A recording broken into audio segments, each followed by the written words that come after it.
How does it look on? Oh, jeez. All right. Well, I mean, this is the best. What's wrong? I see myself as the problem. I don't. You want to move closer? Or you want No. It's perfect. Oh, you're too far away. No. It's perfect. When it goes on like a screen, it's gonna be fine. It's just seeing my face and just seeing who I am on the camera. It's fucking disgusting. I'm just sitting on the fucking camera. This is gold. All right. What's going on, everybody? Welcome back to How's It Going to End? How you doing? That's great. Sorry, he made me laugh beforehand. This is the just so I don't have any fucking people complaining. This is the spoiler talk for Spider-Man: No Way Home. So if you haven't seen it yet, you've seen it already. But if you haven't seen it yet, spoiler warning. Don't complain to me because I don't give a shit. You should complain to him. Yeah, it makes me laugh. Yeah, talking to the mic. I'm sorry, I'm not a professional at this. All right, well, okay. I haven't done one of these in a long time because I'm very inconsistent. I don't have any. What's the word? You're just living a life, you know. What's the word? Not ambition. What's the word when someone has like persistence? I don't have any of that. I just persistence. I wait for things to happen. Passive. I'm very passive. A little bit. Yeah. I don't know. But yeah, I'm gonna try. You know what? I'm gonna do that for fucking New Year's. It's gonna be like a once a week again because I did it for like 23 weeks, like consistently. New year, new you. Yeah. I did it for a while consistently, and I thought that was pretty cool. They're just all wondering who the fuck I am at this point, right? They say the same about me. Truly, nobody fucking. Well, the faceless people behind this camera. Yeah. Or like the 23 people that are gonna listen to this. You know what I mean? Is it 23? Yeah, or something like that. I don't know. It's not that many. Yeah, we got up to like 25. I don't know. I think if I post clips from this fucking thing, it'll be fine. Yeah, I don't know. This is my uncle Spen.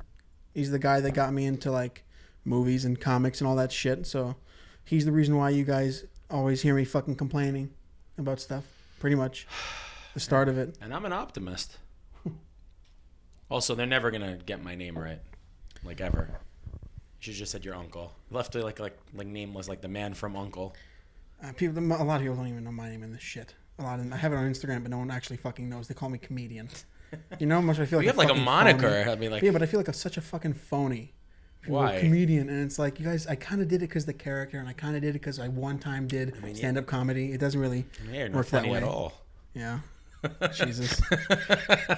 I'm making sure everything's recording. I'm kind of anxious about that right now. I've been slowly planning this for years. I wanted him to do all the work, and I planned on taking this podcast from him. So all 23 of you people, you're jumping on board. Yeah, so we're going to talk about this fucking awesome fucking movie, and just the fact that they finally made the Spider-Man movie I've always wanted from Tom Holland and John Watts, who I think this movie's a fluke. I think he was lucky. I think the first two Spider-Man movies are what he is, and then this one is a fluke. Well, actually, I have a lot of theories about like why this one is so significantly better. You saved all of this for the podcast. I did. You didn't say any of this. I didn't want to talk to you about anything. He didn't. You got dark. So just my initial thing is the fact that. So you remember was it 2018? I remember I went to Miami. The Spider-Man deal was up. Sony and Disney had a huge falling out. Disney wanted to make 100% of the profit, even though Sony was the studio making the movie, and there was like a whole fucking falling out. But then the same time, like 3 hours later, they fixed the fucking deal. Vaguely, yeah. I remember all this. It could have been all publicity or whatever. All pre-COVID. Yeah. Oh my god, it feels like 5 years ago. What is that? Is that rain? I don't know. Maybe. I think, and this is I have no reason to think this, but I think that part of the response to all that was like more creative control goes to people at Sony. Because it was being distributed by Sony strictly and Marvel and with Marvel Studios, but it was Sony distributed. And I think that this one, they had more creative control, and I think it's why they were able to understand the character of Spider-Man so much more in this one than in the first two Tom Holland Spider-Man movies. And I could be completely wrong. So the first time you I'm have probably me wrong. on, I have to completely disagree with you. Is this what Yeah. you want to do? That'd be interesting. You bring me on here, you talk great about the movie all week, Yeah. and then you pull out this. I'm still talking great about the movie. I know you don't. I think it's one of the I think it's one of the top 3 best MCU movies. I mean, I think it's their best movie. Yeah. I'm Infinitely. Like, and not just for nostalgia reasons. I also have like, a son who's a Spider-Man fan, Yeah. so here's that. the best part about this is I remember watching Spider-Man 2 upstairs and crying when Toby was stopping the train, and then all the New Yorkers helped him, and then they decided to keep his secret, and it was a New York secret that some kid is Spider-Man. That is Spider-Man. And so, but my point is it's not a nostalgia thing of why I love this movie, because it has a nostalgia factor, obviously. But Nostalgia can be great. It's like I would divide it as 75% substance, 25% nostalgia. I mean, I don't know. You know my whole thing. I always make the joke about with Marvel, like, I got to insult Zack Snyder, which like the people weren't going to wonder we're friends, let alone like. I get you. I agree with you. I don't know. It's like you remember like Zack Snyder's like snippy little remark about Batman. Batman kills. Yeah. Listen here, all you Batman experts. I'm paraphrasing. I think that was ridiculous. Don't any of you fucking dare try to quote me. Yeah. Any of you. I don't go on Instagram. I just post my kids on there. I consistently agree with you about this. I was like, it's like you blatantly like ignore everyone everywhere all the time just to get your own like creative vision out and just yours and only yours. If the only source of Batman using guns is like a 1940s comic, then it doesn't matter to me. Well, but for me, it's like it's clearly there's like a pulse. Like the audience loves that he doesn't kill. So like I'm just gonna go in the opposite. And this is super duper creative, and this is my idea. And so why when people write, that's why there's editors. Marvel, I've always said their biggest strength has always been that like they have a finger on like a pulse. Yeah, exactly. They made a Spider-Man movie, and then Talk a little bit more into the mic. I'm sorry, I hate to fucking annoy you, but if it doesn't reach the top, that means it's not getting full voice. There you go, perfect. My voice usually booms. This stuff I usually do by myself. It is I'm trying to tone down the charm for you. Yeah, I'm just saying. But yeah, no, I 100% agree. You don't have somebody to hold the mic for me, like. You know what? Is that a thing in podcasts? I don't want to have to carry so much shit around. No, but like a person. No, I don't want like a. I want a person. No, I want a faceless person dressed in black to hold this and not make eye contact with me. So they do on Ellen. But yeah, on Ellen. They don't even have names on Ellen. They just work for her. Number 23. With all the scars. Yeah, no, I completely agree. But my point being, the studio probably like there had to be some type of negotiations where it's like, okay, if you want more of the profits of the percentage of the profits than you're getting for these first 2 movies, and with the third one next, and whatever how many trilogies they're planning on doing, they want to do 15 fucking Holland Spider-Man movies, then there has to be a significant change in creative control, because I would not believe that John Watts directed No Way Home and the first 2. If you told me, like if I watched it and you told me the same guy did, I wouldn't believe you. I mean, I'm gonna be obnoxious though. I would say the same thing about like I haven't seen the new one. The Matrix trilogy. No, it's exactly true. No, but that's because there's a 25-year difference. I'm talking about a trilogy in the last 5 years. That's but like Matrix? the first 3 I'm saying. But like the quality is significantly lower in each one. But that's a flush with cash. That's when something that is not holding that much is flushed with money after being successful. I think that's probably why this one was so good. I mean, the big like difference this time is they don't have any more marketable stars. You can't fucking. I mean, we can be perfectly honest. Like. So, RDJ is dead, kind of dead. They mention him every 10 seconds. Him back in fucking 10 years. Chris Evans is old, which is like as good as being dead. Mm-hmm. Black Widow gone. Yeah, I don't mean to be cruel. I mean like marketable. Yeah, like just like no I love Scarlett Johansson, but like nobody's like, oh man, I just have to see the new Avengers movie because Black Widow's in it. Oh yeah. Like let's be honest, it's like Captain America, Iron Man, and Hulk. Like even Chris Hemsworth, as great and talented as he is, like nobody was going to see the Avengers for Thor. You were going to see it for Captain America and Iron Man and Hulk. Yeah, pretty much. And then they ruined Hulk. And they ruined Hulk. That's another topic for later on. Yeah. But like, okay, so no Iron Man, no Captain America, no Hulk. Chadwick Boseman passed away. So it's like, well, now you have your ultra megastar, and in Civil War he was, I thought he was great in Civil War. For like the few moments, it was. I don't want to compare it; it's an awful comparison, but like Silence of the Lambs, Anthony Hopkins is in that for 20 minutes, and it was fantastic. Yeah, and he made an impact. The perfect amount of being used. Oh well, I mean, we can literally talk about that. Like, you're bringing someone else in to kind of be like, oh, but don't forget, Doctor Strange is here. But it's the perfect use of Doctor Strange in this movie. I did not want there to be the 3 teenagers and Doctor Strange saying, hey, kids, relax, I got this. You know what I mean? I kind of thought they would do that, though. That's what I mean. Like, I 100% expected they did not do that. So we always talk about, like, when I mean, like, the finger, the same thing. Like, they've always been really good at, like, being able to balance all these stars in a movie. Like, Chris Evans has almost no lines in Infinity Wars. Mm-hmm. And you feel his impact, like, half the movie. Whereas like in like Justice League, and I feel bad to compare because like anyone who knows me knows how much I love Batman. Mm-hmm. Like you got Batman, shooting a little laser on the top of like a thing. The diminishing of the character. A smiling as like unreal. Yeah, it's like. But that also comes from like such a strange. Or when they fight Doomsday, and all he did was throw like a smoke grenade. Mm-hmm. And I was like, and like it's like, oh, but it's for real. I'm like, no, you didn't know how to include him in the fight. Yeah. Meanwhile, like they knew how to include Captain America with Thanos. Yeah. They have him like jump on his neck, or they have him get knocked out, or like. That's how you don't diminish the character's value. Yeah, exactly. And Spider-Man like started off strong, and they kind of diminished him a little with like calling him like the kid jokes and the adults are speaking. We literally just watched Infinity War. I haven't seen Infinity War in like 2 years. And I watched it earlier. Yeah, my son, everything like everything in my apartment is Spider-Man. Yeah, these are the only white walls in my apartment right here. Every last corner of my house is Spider-Man. Yeah. Every table, everything. Which, by the way, most profitable superhero of all time, Spider-Man. Yeah. Yeah, by like infinitely like the most. Like Batman is second, and Batman is nowhere near. So it's like all these stars are gone. You can make an entire franchise on him. With like Warner Brothers. Warner Brothers, big money makers or what? Yeah. Harry Potter and Batman, not DC Comics. No, Batman. One person.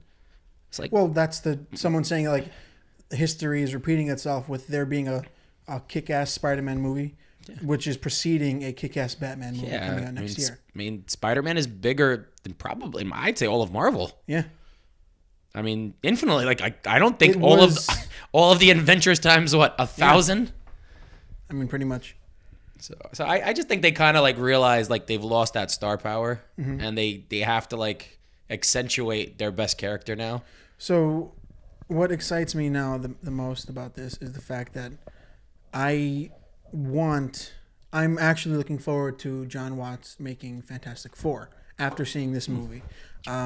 Before seeing this movie and they announced that, I was like, but I like the Fantastic. I don't want to see fucking beige fucking Fantastic Four being boring and whatever. However they reduce the character. Like I don't give a shit about that. But now I find this is a movie full of character and substance and nostalgia and some fucking memes that like I could have done without, but I still didn't mind them. I'm looking forward to more from John Watts. And if you told me that I said this like 6 months ago, I called him avocado of filmmaking. Did you? I like avocado. I called him. I know. I said this to someone and they were like, "Yeah, avocado was great." I'm like, "All right, that's great. The taste of water is fantastic. Get the fuck out of here." But you know what I mean. But I'm stalling for just a little bit just so that we can get into before we get into actual like plot details. Yeah, you know what I mean. Because my surprise is a different surprise than yours. Mm-hmm. I like I said, they're very good at like kind of recognizing their mistakes to me. They're mm-hmm. very good at like giving like characters adequate amounts of time, or if a character is barely in something, making him like have an impact. Yeah. Outside of the occasional hiccup, like Hawkeye or something like that in like the first movie. Usually I always make the joke with you. Their biggest weaknesses are the story is kind of all over the place, mm-hmm. or the villain can be weak. Yeah.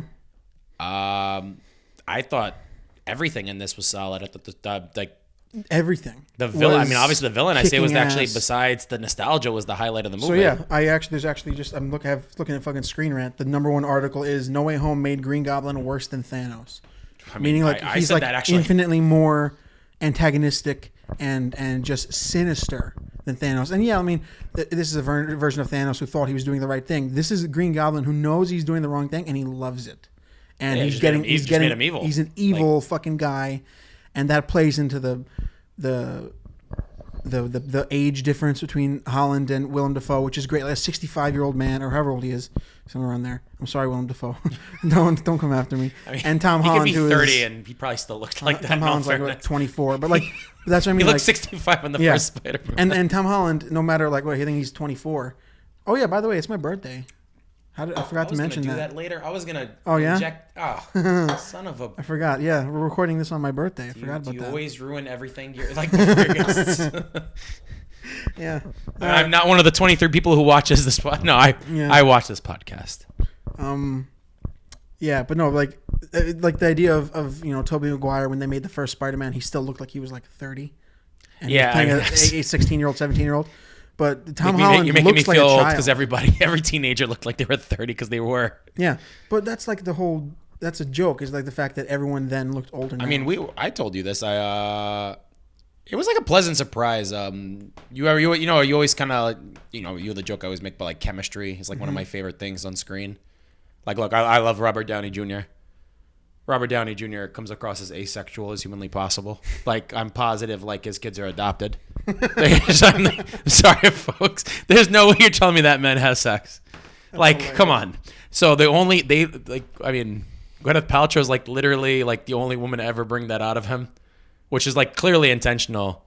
Or they put like Chris Pine and Gal Gadot together, and I was like, so you pick two people that can have chemistry with anything. Yeah.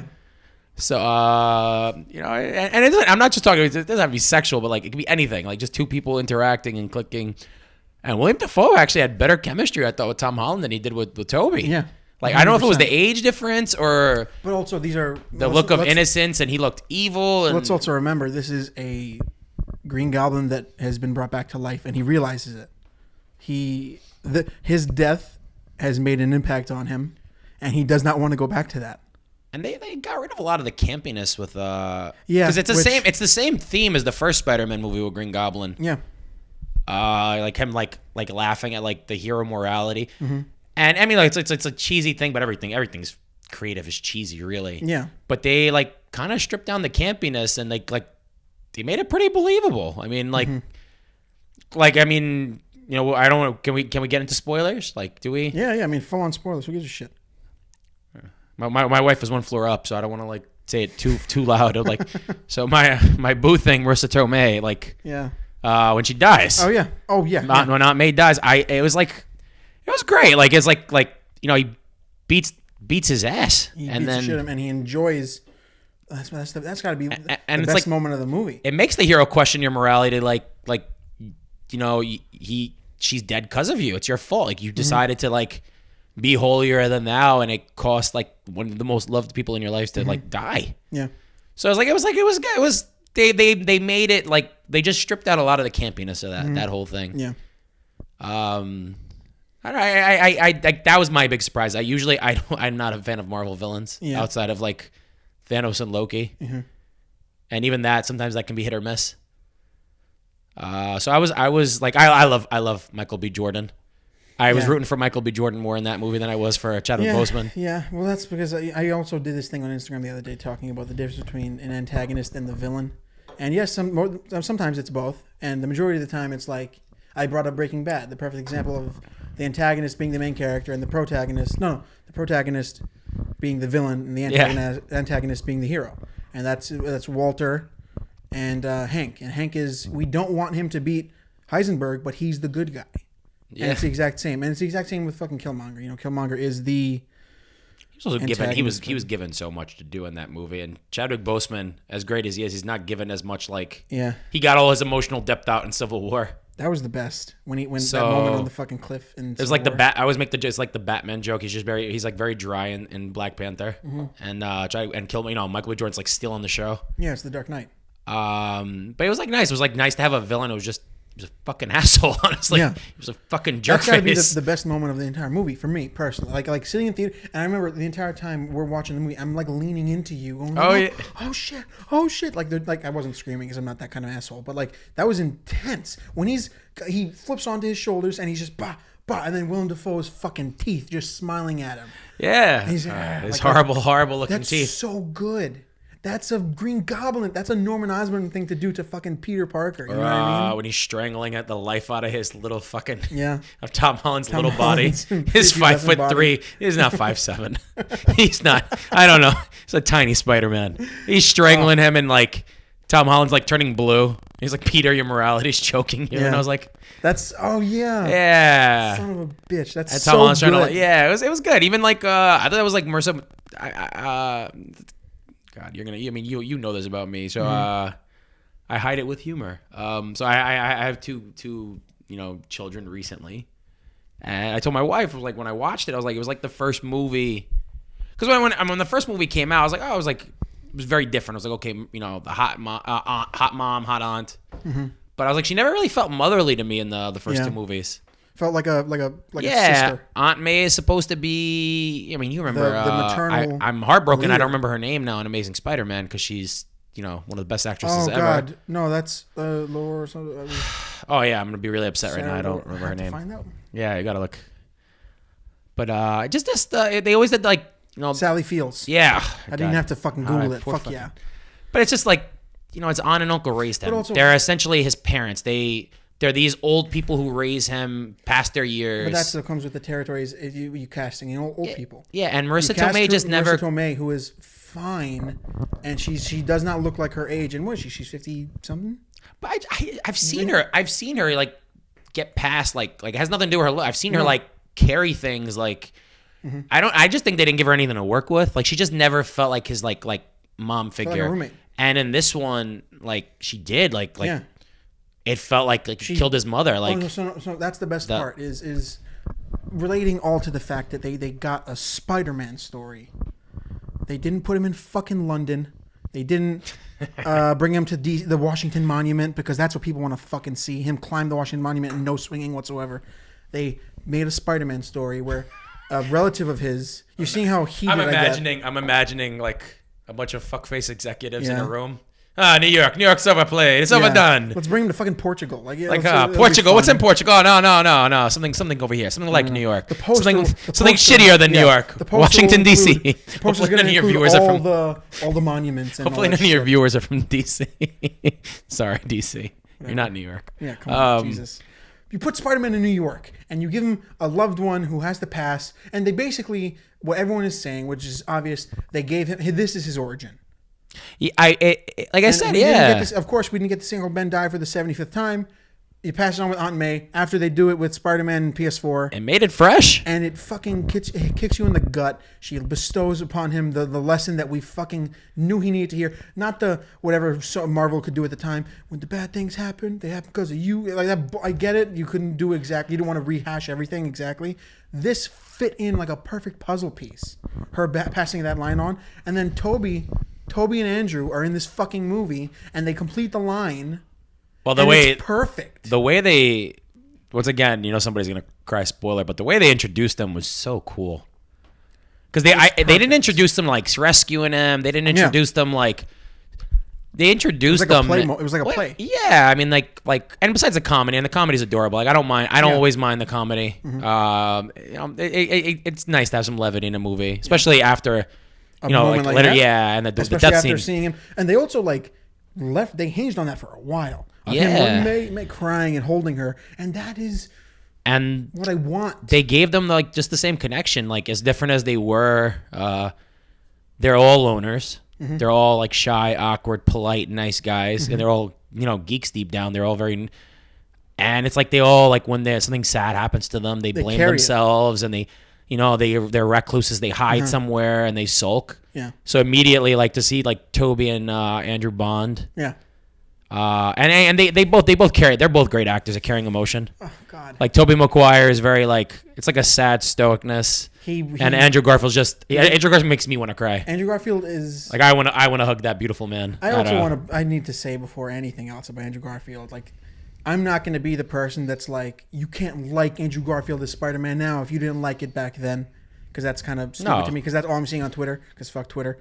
But there was also that level of like, if someone is so vocally appreciative of him now, and I know for a fact they weren't then. In 2014 and 2012, when I was like, well, I liked that movie. Fuck you. That's like 4/5 of people. Yeah, that's what I mean. Screw those people. Because I remember like when he Amazing Spider-Man movies are the best looking comic book movies I can think of. Visually, they are the best looking movies. I mean, the stories are meddled. They've been fucked with by studios. They also just Sony. The emotional weight was really nice in them. They perfected it. When in Spider-Man 2, is it Amazing Spider-Man 2, when he goes to Aunt May, and she's talking about how like she has like a job and she's nursing and all that. Like that is like a small, like that is an aunt and a nephew who live together, really struggling with that shit.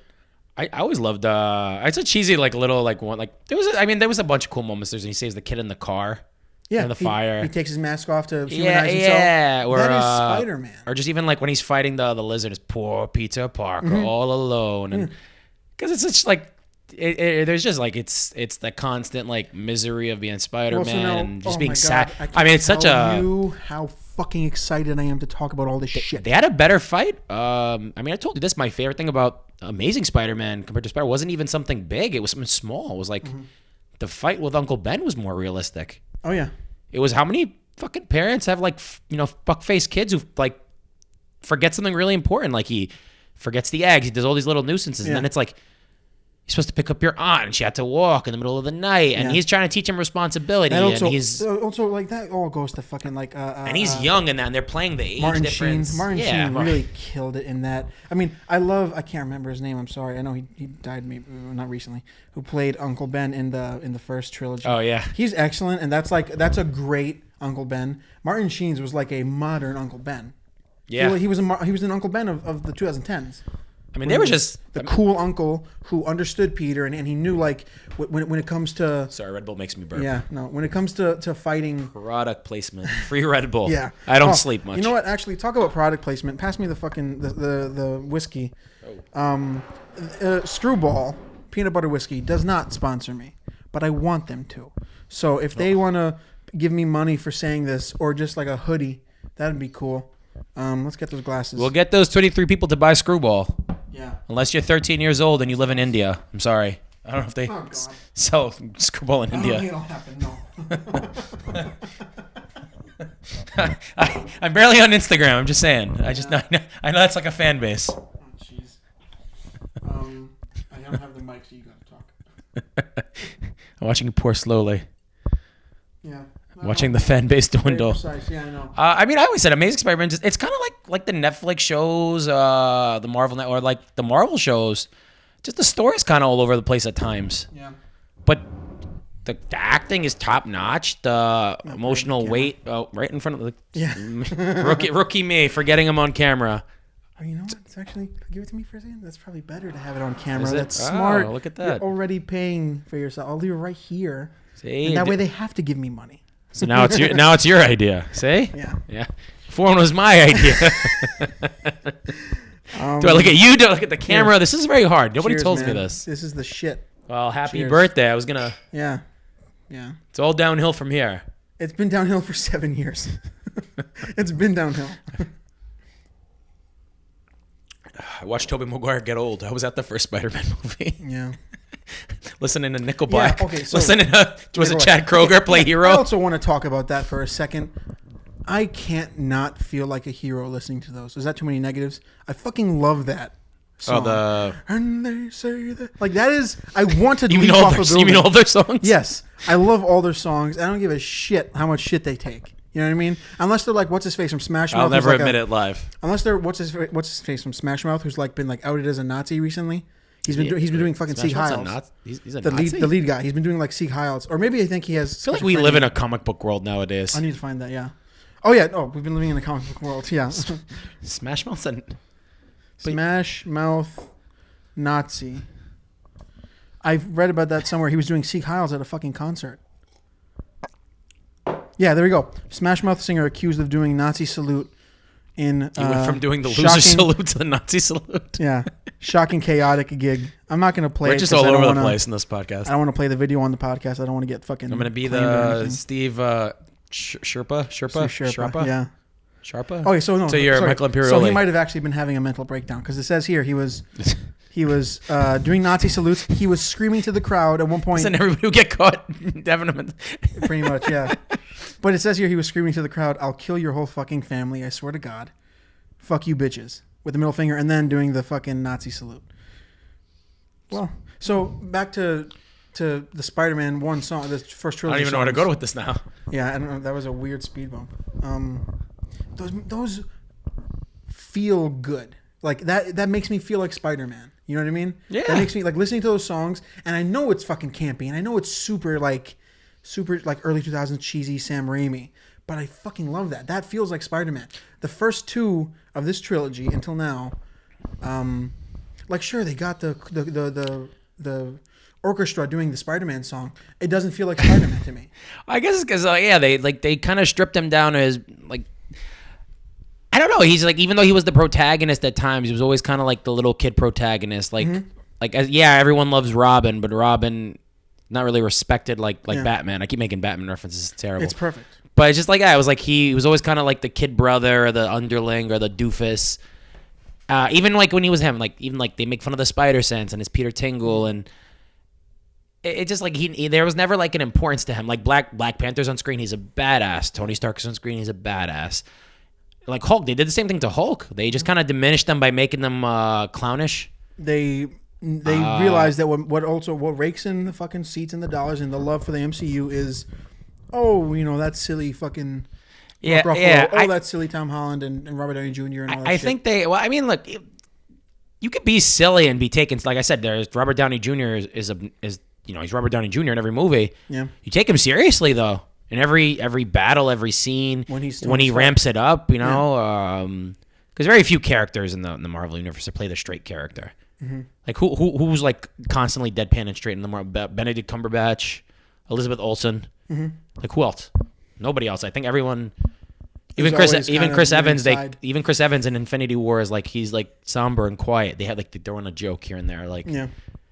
But it wasn't like people were laughing with him, they're kind of laughing at him. Exactly. That's the perfect fucking way to describe it. It feels like he's filling in the space he's supposed to fill in the comics. Was it the Civil War comic or whichever one? Spidey takes a bullet for Captain America. Yeah. Captain America calls him like, "You are the greatest hero of all of us." That has not been here until fucking No Way Home. I don't hate his other movies, the first two Home trilogy movies. Terrible. I know. Terrible. I didn't mind the title for this one. Yeah, change him though. But I'm a big, I'm a big fan of continuity to a degree. Yeah, If you do something terrible in one movie, but you make it make sense, like 5 movies down the line, I'll appreciate it. Yeah, give it a pass. So they, it all kind of now, like it's like I said, it's like they somehow connected all the dots. They fixed all their mistakes to me. Yeah. But that's what I mean. Like, it doesn't feel like the same people made it because I don't think that they would be able to check those mistakes. I don't know. They're really good at listening to their audience, man. Yeah. You've heard me say this for years. Yeah, you're right. It's Warner Brothers and I love Warner Brothers. I grew up. Those are my guys. Mm-hmm. They're the ones who tune out their audience the time. Is this what you wanted? Yeah, it's like I was compared to WWE kind of thing. Yeah. I would say it's like a creative company led by one person and one person only. Like, let's just make him laugh and no one else. I'm like, some Marvels. I've always liked that about them. Like, sometimes like acknowledge like maybe you think this is creative. It's not a good idea and change it. Yeah. Let's get rid of his Spider Sense. The audience fucking hated that. Yeah. And immediately they fixed it. I'm like, that's great. It's also the best power. I mean, yeah, and then there's like I said, Zack Snyder, Batman kills. You guys just don't know. I'm like my man, like I'm on your side. I'm like, you're like a fucking he reminds me of what's that fuck? Obnoxious sports writer, fuckface, douchebag, Boston. Bill Simmons. Bill Simmons is a sports writer. And I heard him saying like he'd write these like 1,000-word diatribes of nonsense, on and on and on. And he's a great writer, but he would like flip out and scream and yell if an editor even cut like 200 words off of it. Yeah. And I'm like, man, you remember when you wrote your comedy, I'd give you like tips, and Yeah. I was like the best comedy writers, the pros of the pros, the Conans and the Jimmy Kimmels, they all have people, right? They have people like rein them in. Committee, yeah. So I was like, I'm happy to see them, like everything from the costume Yeah. to the powers to his origin to him being poor to just his sadness. Like the sadness is like the big one. I saw this hilarious great joke that's true is Spider-Man fans want Peter to be like in constant stress and turmoil, and it's like, yes, because that's the character. Yeah. And I always talk about like, and it's kind of I take it too seriously, but it's like Spider-Man. You never. Being Spider-Man is a I know I just turned 24. Being Spider-Man is a curse. You know what I mean? You're not supposed to want anything other than having a regular life in your Spider-Man. It's so fucking good. And they're not Spider-Man can't even afford Screwball. They need to sponsor us so we can get him. So I'm just gonna jump ahead of like the entire movie, and then we'll obviously go back to the amazing fucking parts of this movie and all the great characters and performances. They ended the movie. I love the entire movie. The last 5 minutes are my favorite of like Tom Holland's Spider-Man, and it's the setup of a trilogy that I want. And now he's talking about wanting to start a fucking family. Oh yeah, but you know how I feel about that. Yeah. They interviews, like they take a little quote and they blow it up, and so they also said, remember remember him in the famous Daniel Craig thing that he didn't want to be Bond, and they exploded that, and then he was Bond like 2 more times. Yeah. He probably he really kind of acknowledged it, like he was like but miserable, like and Sarnoff and a lot of people are being like, you're getting more Spider-Man movies as long as they keep making a fucking billion, you'll get them. Yeah. But so that's what I mean. So number one, nobody knows he's fucking Spider-Man except for him. Leave it like that. Don't. It's pretty great. You be responsible, Peter. The bad things happen with you. It's because of you. Well, secret identities are kind of like in the MCU. It's fucking. It's a joke. I know. I mean, Black Widow goes to fucking Congress in Winter Soldier. It's fucking stupid. It's cheesy. And I know. I wasn't a big fan of that. You know what? Characters like Tony Stark and Steve Rogers, I get it. Steve Rogers, a decorated war hero who came back from the past. Tony Stark is fucking, Elon Musk with a dumb fucking beard. Although you just hate Robert Downey Jr. enough where you like... Yeah. Now, I know you don't hate Robert Downey Jr. I think you hate how big Iron Man has become. I hate that because if you asked people in 2007 who Iron Man was, they'd go, is it the fucking alcoholic with the tin suit? No one would nobody knew that he was an alcoholic. No one even knew that. No, fans in the 70s would know that. They just thought of... Uncle Hal would know that. Yeah. You know what I mean? But that's what I mean, is... That's the okay. So, the secret identity, it's his fucking cross to bear. That is the character of Spider-Man. You can't let anybody know, because if someone knows that they know, the MJ is taken. Like, that's the first thing. If they could have brought in one quote other than "Great power comes with responsibility" is in Spider-Man 2 on May's excellent speech of sometimes you have to give up the thing you want most. Yeah. Yeah. That is Spider-Man. You always love that. She does it a breaks couple. my heart. She's such a great. I really want actress to remember these. I normally know all these people. I literally talked about it when they dropped the trailer the other day. But no, that's what I mean. Is Spider-Man the idea of paying it forward and putting others before yourself, and the Parkers are a very sanctimonious family.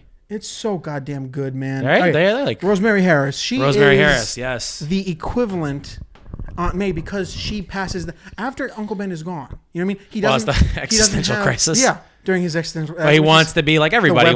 He wants to be selfish. But that's what I mean is that's what happens when you have a filmmaker like which is Sam by the Raimi. way, perfectly healthy to be a little selfish. Yeah, I think that's the horrible burden he has is if he's a little selfish, people die. Yeah, and he takes it so seriously because he has the power to change that. And they didn't have to say the quote, because even while watching the movie, I was thinking it you have to hold fast and give up the thing you want most, and that is having MJ know him and his pal know him and Ned and the Avengers and people from that bar and fucking. I actually am not gonna lie. You know what's funny though? You'll joke about that stuff, but I actually cared about Doctor Strange not knowing him. Yeah, they made it. I was kind of happy. I was kind of happy at the end of the movie. He said bye, kid, of the 45. He was he was sad. Yeah, because it's an impact. I went home and immediately wanted to spoil it for my wife because I wanted to take her, but it was the first time in my life I wanted to spoil a movie. I wanted to spoil it the moment I walked home. I did spoil it the moment I walked home. But I was like, that was actually like a thing I brought up. I was like, like he was so sad to like do the spell. Yeah. Like he didn't want to do it. Like the thought of not knowing him made him sad because it's like there was his friend. He was this kid that he cared about. I was like, I thought that was really cool. Because, for one thing, this is the most Spider-Man thing is to do the right thing and get suffer for it. Shit on. You know what I mean? Like he helped against Thanos. Yeah. And he will never get recognition for it, and that's how it should be. That's what Spider-Man is. He's gonna be called a menace also, either way. Making Jonah Jameson Alex Jones. If Alex Jones is one of these, that's just that's one of like the 30 people that watch this. Fuck you, Alex Jones. Yeah. Okay. That's the best thing to come from Spider-Man a lot, PS4. like cancer in the eyes. That's the best thing to come from Spider-Man PS4. That was great. Yeah. Is the fact that he had his own little, Well, like sometimes modernizing and putting a twist, like making him like a podcaster and making him podcaster.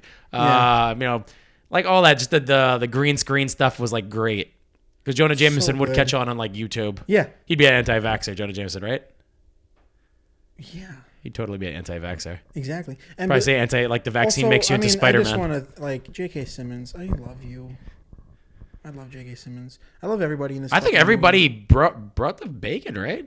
Jamie Foxx was Jamie Foxx, but Jamie Foxx was great. Jamie Foxx being Jamie Foxx is okay with me. Jamie Foxx turned Max into. He brought a character of Max that like had a sense of confidence and like he touched what he wanted out of life and then he got it.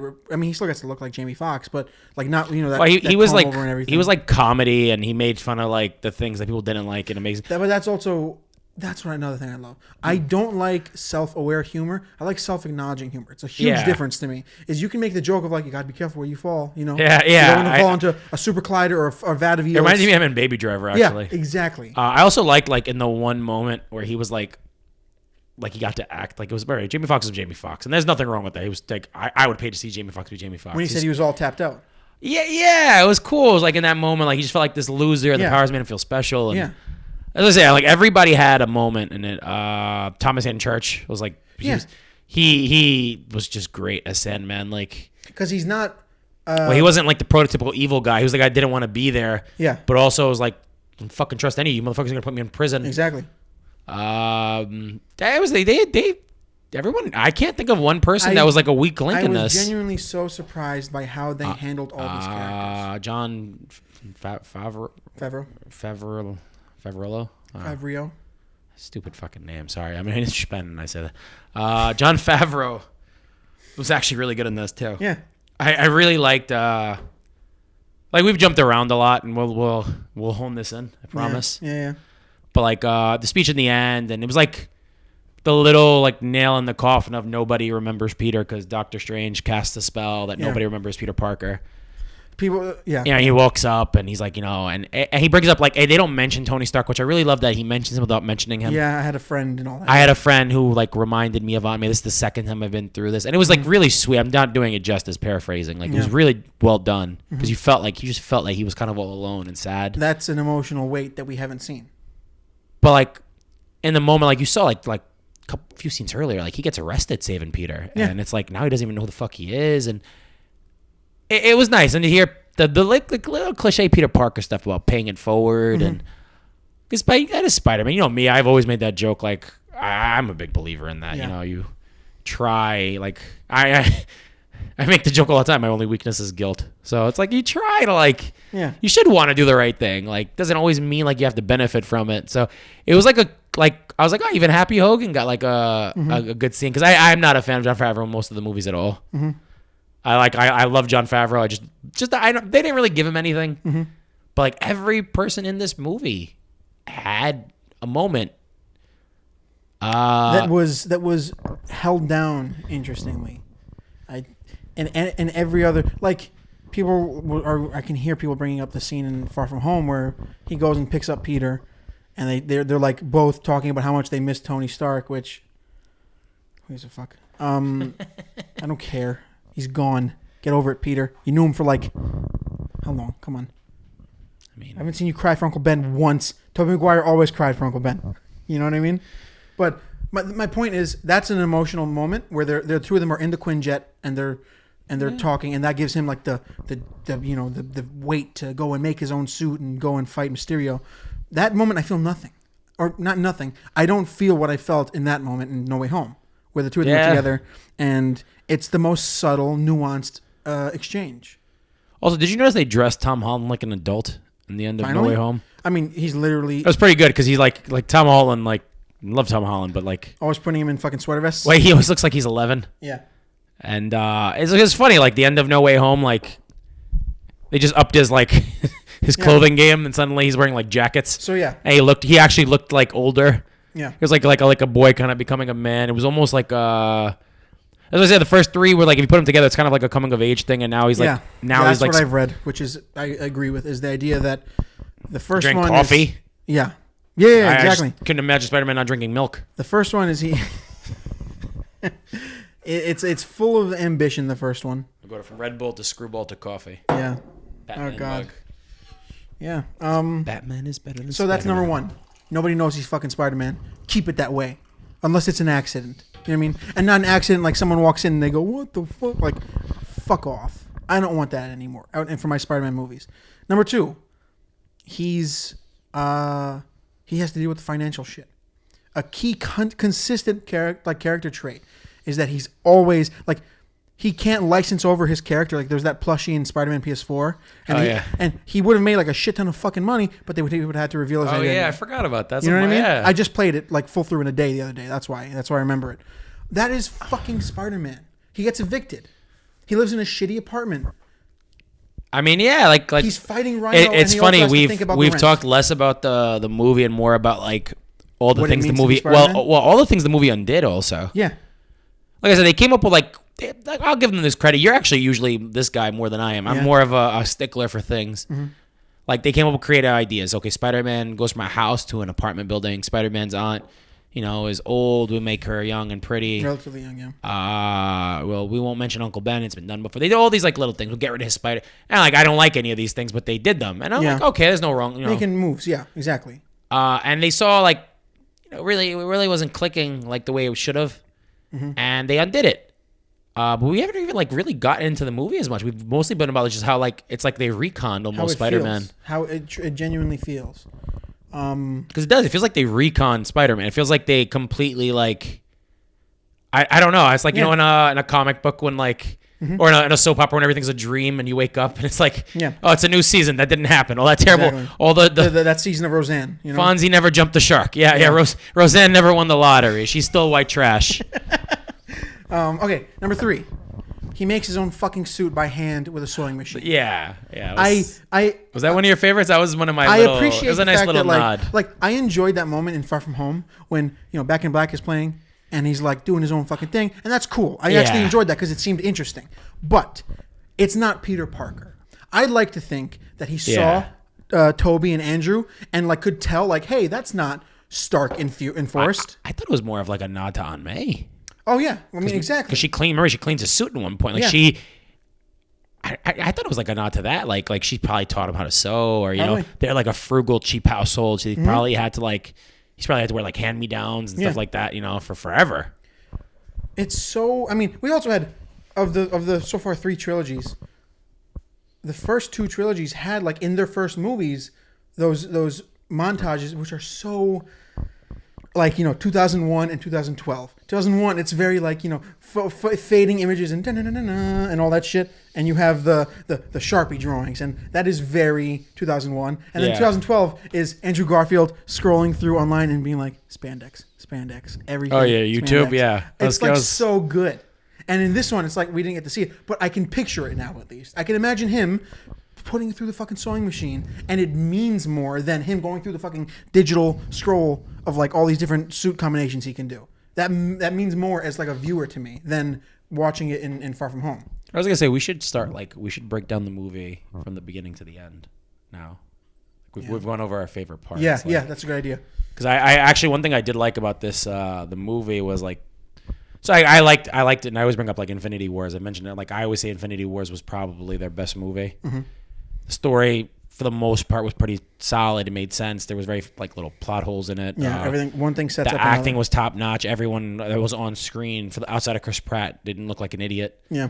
It was like pretty solid stuff. But like a lot of their movies like can be all over the place. Yeah. But this movie, like from beginning to end, was just smooth. Like it 2.5 hours, but it really didn't like. Oh, it flew by. I could have watched another 30 minutes. This is the one that I would have been okay with. Because it started off hot. Like it's they start off and the Mysterio revealing. That's the best thing about this movie is that's nothing. I mean, we talked about that leaving the theater. It's got such a unique rolling momentum that your 2-year-old could probably sit for the entire 2.5 hours. Yeah, I was debating taking my 2-year-old to see this. Yeah, but that's what I mean. I didn't. And that's not a shot at it. Like a lot of people love to joke about the attention spans and all that shit. But if you can keep an audience captivated for in this day and age that long, if you can do it for 2.5 hours like that, congratulations. It's impossible because everyone is 6 seconds on everything. I mean, considering people read like the first sentence of a Wikipedia page and then that's it. So if you can do that to an audience, I mean, we saw it also in IMAX.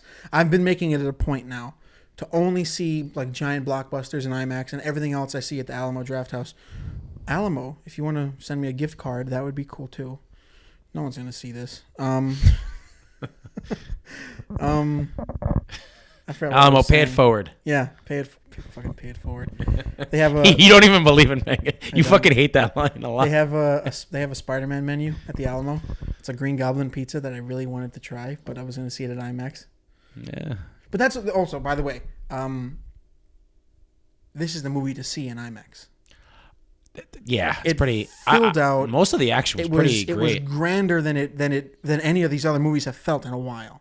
And there are moments in Endgame and Infinity War where I'm like, this is IMAX. Like, and by IMAX, like when I talk about the quality of IMAX, I mean this is what you want to see on an entire wall of a movie theater. Is my head always this shiny? I wouldn't know. I'd never take my hat off. I would to tell about mine. That's amazing.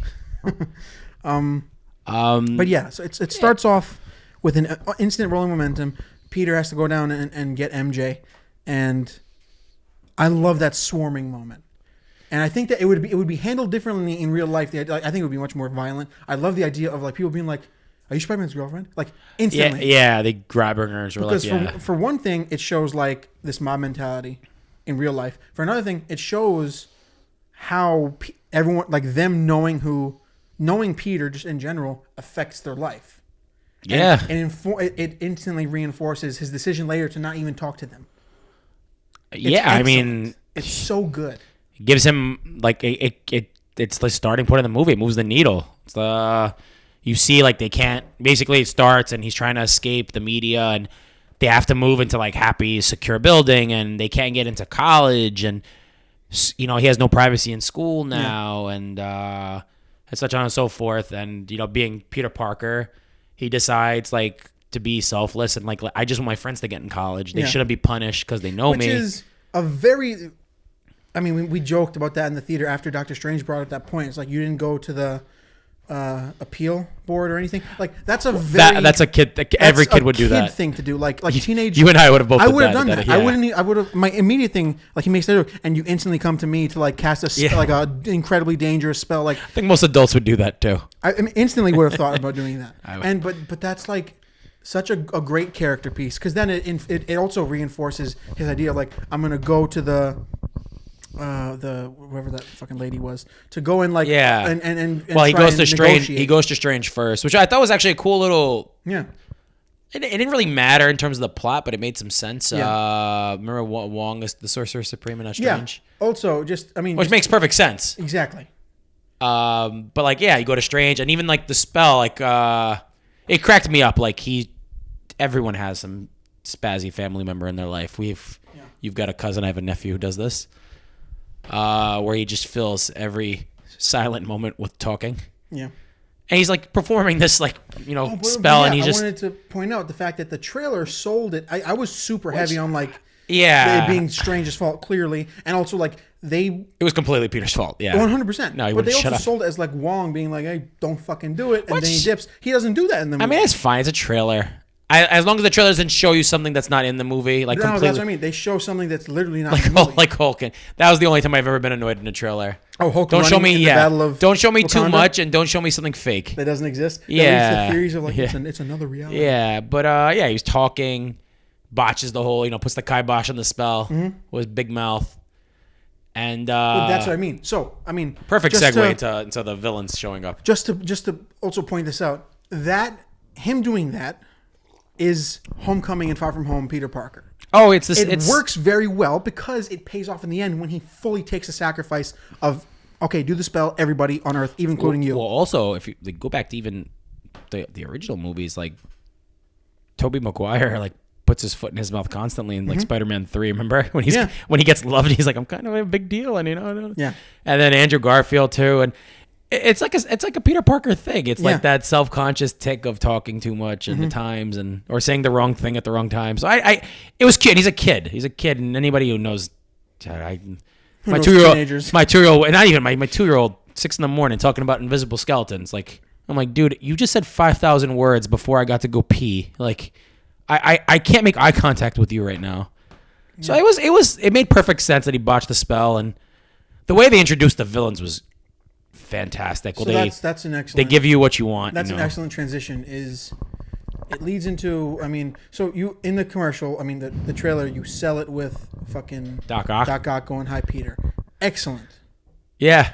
I enjoyed it in that trailer more because in the second trailer more than in the first trailer. Well, because it's not his Peter. Exactly. They kind of hint at the fact that like Doc is so out of it right now, from not only being like pulled out of like almost dying. Well, how about they acknowledge like it's straight up immediately? Like he's like, "Where's my in machine, Peter?" Like, where's my machine? The power of the sun in the palm of my hand. That is excellent. And not only does it pay off by the plot line of Peter trying to fucking rehabilitate these villains, because now you have a Doc that is being saved. Also, he did it's weird saying that. Like, once you get rid of the hokiness, he did a better job. Alfred Molina did a better job in this one than he did in 2. Absolutely. It's funny to see it in a Marvel movie where they stripped out a lot of the campiness. Mm-hmm. Which, I mean, I like campiness, but like they stripped all of it. If it's fine. They made him like when it's replaced with substance. Almost bipolar. Yeah.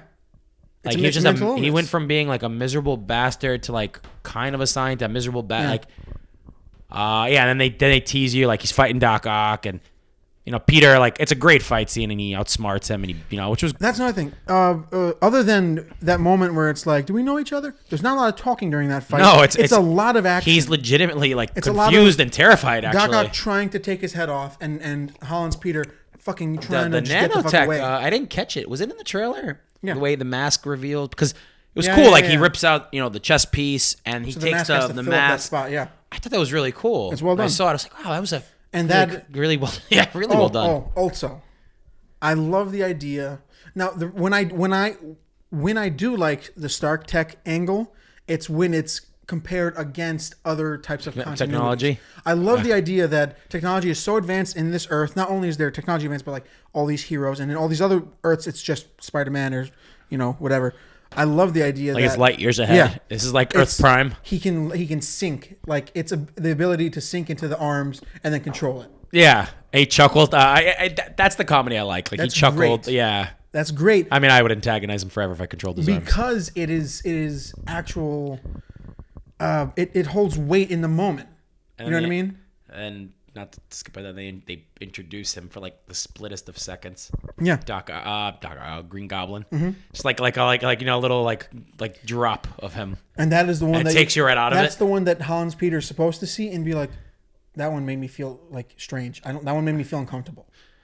And even like they introduced like Lizard immediately just to save time. Mm-hmm. And it was good. Like they explained each character's backstory and them figuring out what happened really well. Like, they all find out they die and etc. Like really smoothly. Also, we talked about the fact that context is not read aloud like a school speech. It's delivered so naturally to the point where it's like, so you have several characters who died in concession.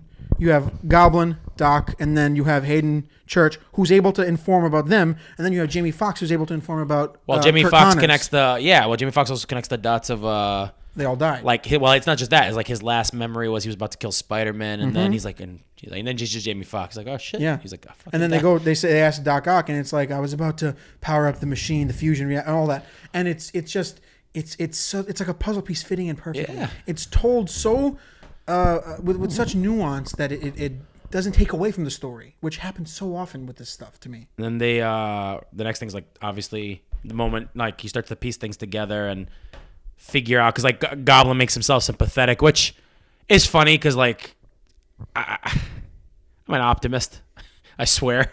But, like, I roll my eyes and people give me, like, boogers and tears. Yeah. William Dafoe's really great at making him. He makes himself seem like almost like Alzheimer's patient. Like, he's like this, like, little sad old man, like, who wanders in. Yeah, and I actually felt like, I'm like, if I didn't know he was gonna, obviously, like, Green Goblin, I'm like, oh, I feel bad for him. And I mean, we don't know exactly how much of that was Norman until it was went actually, sideways. until it actually was Goblin, like, you know, unless maybe it was Goblin faking the whole time. But if I would like to think, at least maybe when he's at the shelter and at the feast shelter, that it was legit. That I couldn't tell, was Norman. Which means it was great acting. That's what I mean. If you're able to play two people in one body, that's incredible. That's Willem Dafoe. But I mean, when I'm watching that, I'm imagining Norman Osborn, who his last thoughts were, "Don't tell Harry that I turned into this monster." Yeah, he's so lost that it hits me more as a viewer, and which is so, that substance is so lost more often than not with this stuff to me. Well, I think it's usually because audiences find it unbelievable. Yeah, and he just, I think most people couldn't pull that off. He pulled that off. He nailed that out the park. He was a scared old man, and it doesn't help that he goes to Aunt May, who is like, I don't know if she's running the shelter, working in the shelter. Yeah. So it's like the perfect person to go to. And she kind of mom guilts Peter, because Peter obviously is a good person, but he also like struggles with wanting to be selfish. Yeah. So it was like she kind of mom guilts him, like, Peter Parker, who raised you? How dare you? Yeah. Like we help people in need. And obviously everything goes off the rails. And then, he fights Strange, which it's funny. I always make the joke with you. I didn't think I was going to care about Doctor Strange in the Marvel Universe. Yeah. I was really pleasantly surprised, because I thought he was going to be a lot like Robert Downey Jr. I thought he was eccentric. A wise ass. Well, I just think he was going to be an eccentric narcissist, and he's really not an eccentric. He's just a narcissist. Like, he's a very pragmatic narcissist kind of guy. Mm-hmm. So I don't know. It was nice seeing them they did it. It went quickly. It was nice to see Peter Parker outsmart him. Yeah. With geometry. That's a whole other chunk of this movie that is undoubtedly Peter Parker. He's fucking capable. He's just always like lost. He's making gifted. Movie he's special. References. That's what superheroes are supposed to be special. They're supposed to be chosen. He's a fucking genius. He's a genius. You know what I compare it to when they got they touch on it a little, but they don't really get on his like scientific know-how the way they should. Mm-hmm. His guerrilla science, like making like fucking web shooters from I don't know, plastic. It's like Batman's detective skills not being like fully adapted until possibly the Batman. Yeah, it's like they always like gloss over like little things about super. Like I always loved when Hugh Jackman went like full Wolverine and like the other X-Men movies, but in the first one he doesn't really go like berserker crazy. It's like that's like one of the fun parts of the character. Yeah.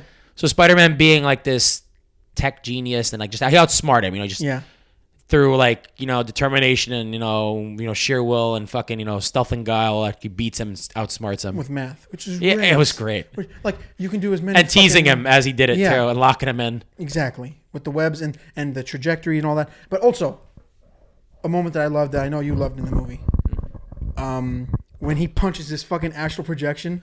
Oh my god, I forgot about that. The spider sense is so keen on keeping him alive because it's such a spider thing. Like as soon as you go near a spider, it fucking darts. That is like his amazement that he's like, how are you doing this? It's like it's able to dodge, even though he's not like mentally doing it. And I just played Spider-Man PS4. That happens when he's falling through the burning building, and his arm, like even he's knocked out, his arm still shoots a web out. Oh yeah, that's right. That is like the best use of the power. Oh god, you're too young to remember God, I am old. The animated series, the 90s. I remember bits of it, yeah. Obviously, amnesia's all the rage in the 90s. Yeah. Everybody gets amnesia, So there's like I always remember this in the animated series. For all you fucking young people, you guys watching like people like me playing with toys on YouTube, or playing video games. You watching me playing video games. Yeah. But Spider-Man has like amnesia, and he's evil with Dr. Octopus. And Dr. Octopus goes to take his mask off to see like what he's really, and his like spider sense goes off. Oh, that's so perfect. Like even with amnesia, he knows it's not a good fucking idea. Yeah, it's the underlying power. Or I told you, my son watches Ultimate Spider-Man, and like Loki is like a hot dog vendor, tries to give him like a fucking like poisoned hot dog, And it's gonna like fucking turn him into like a pig. But Spider-Man goes to eat it, and his fucking spider sense is going off. He's like, oh, it's probably food poisoning. Also, it's like totally worth it. Also, the astral projection, you get to see the fucking actual lines. Yeah, of the spider. Like sense. I said, they do that for the audience. But I give it's my only. And it's my big thing about so them. Well. They know how to like. They generally besides the money. I think they generally do appreciate their audience a little bit. Mm-hmm.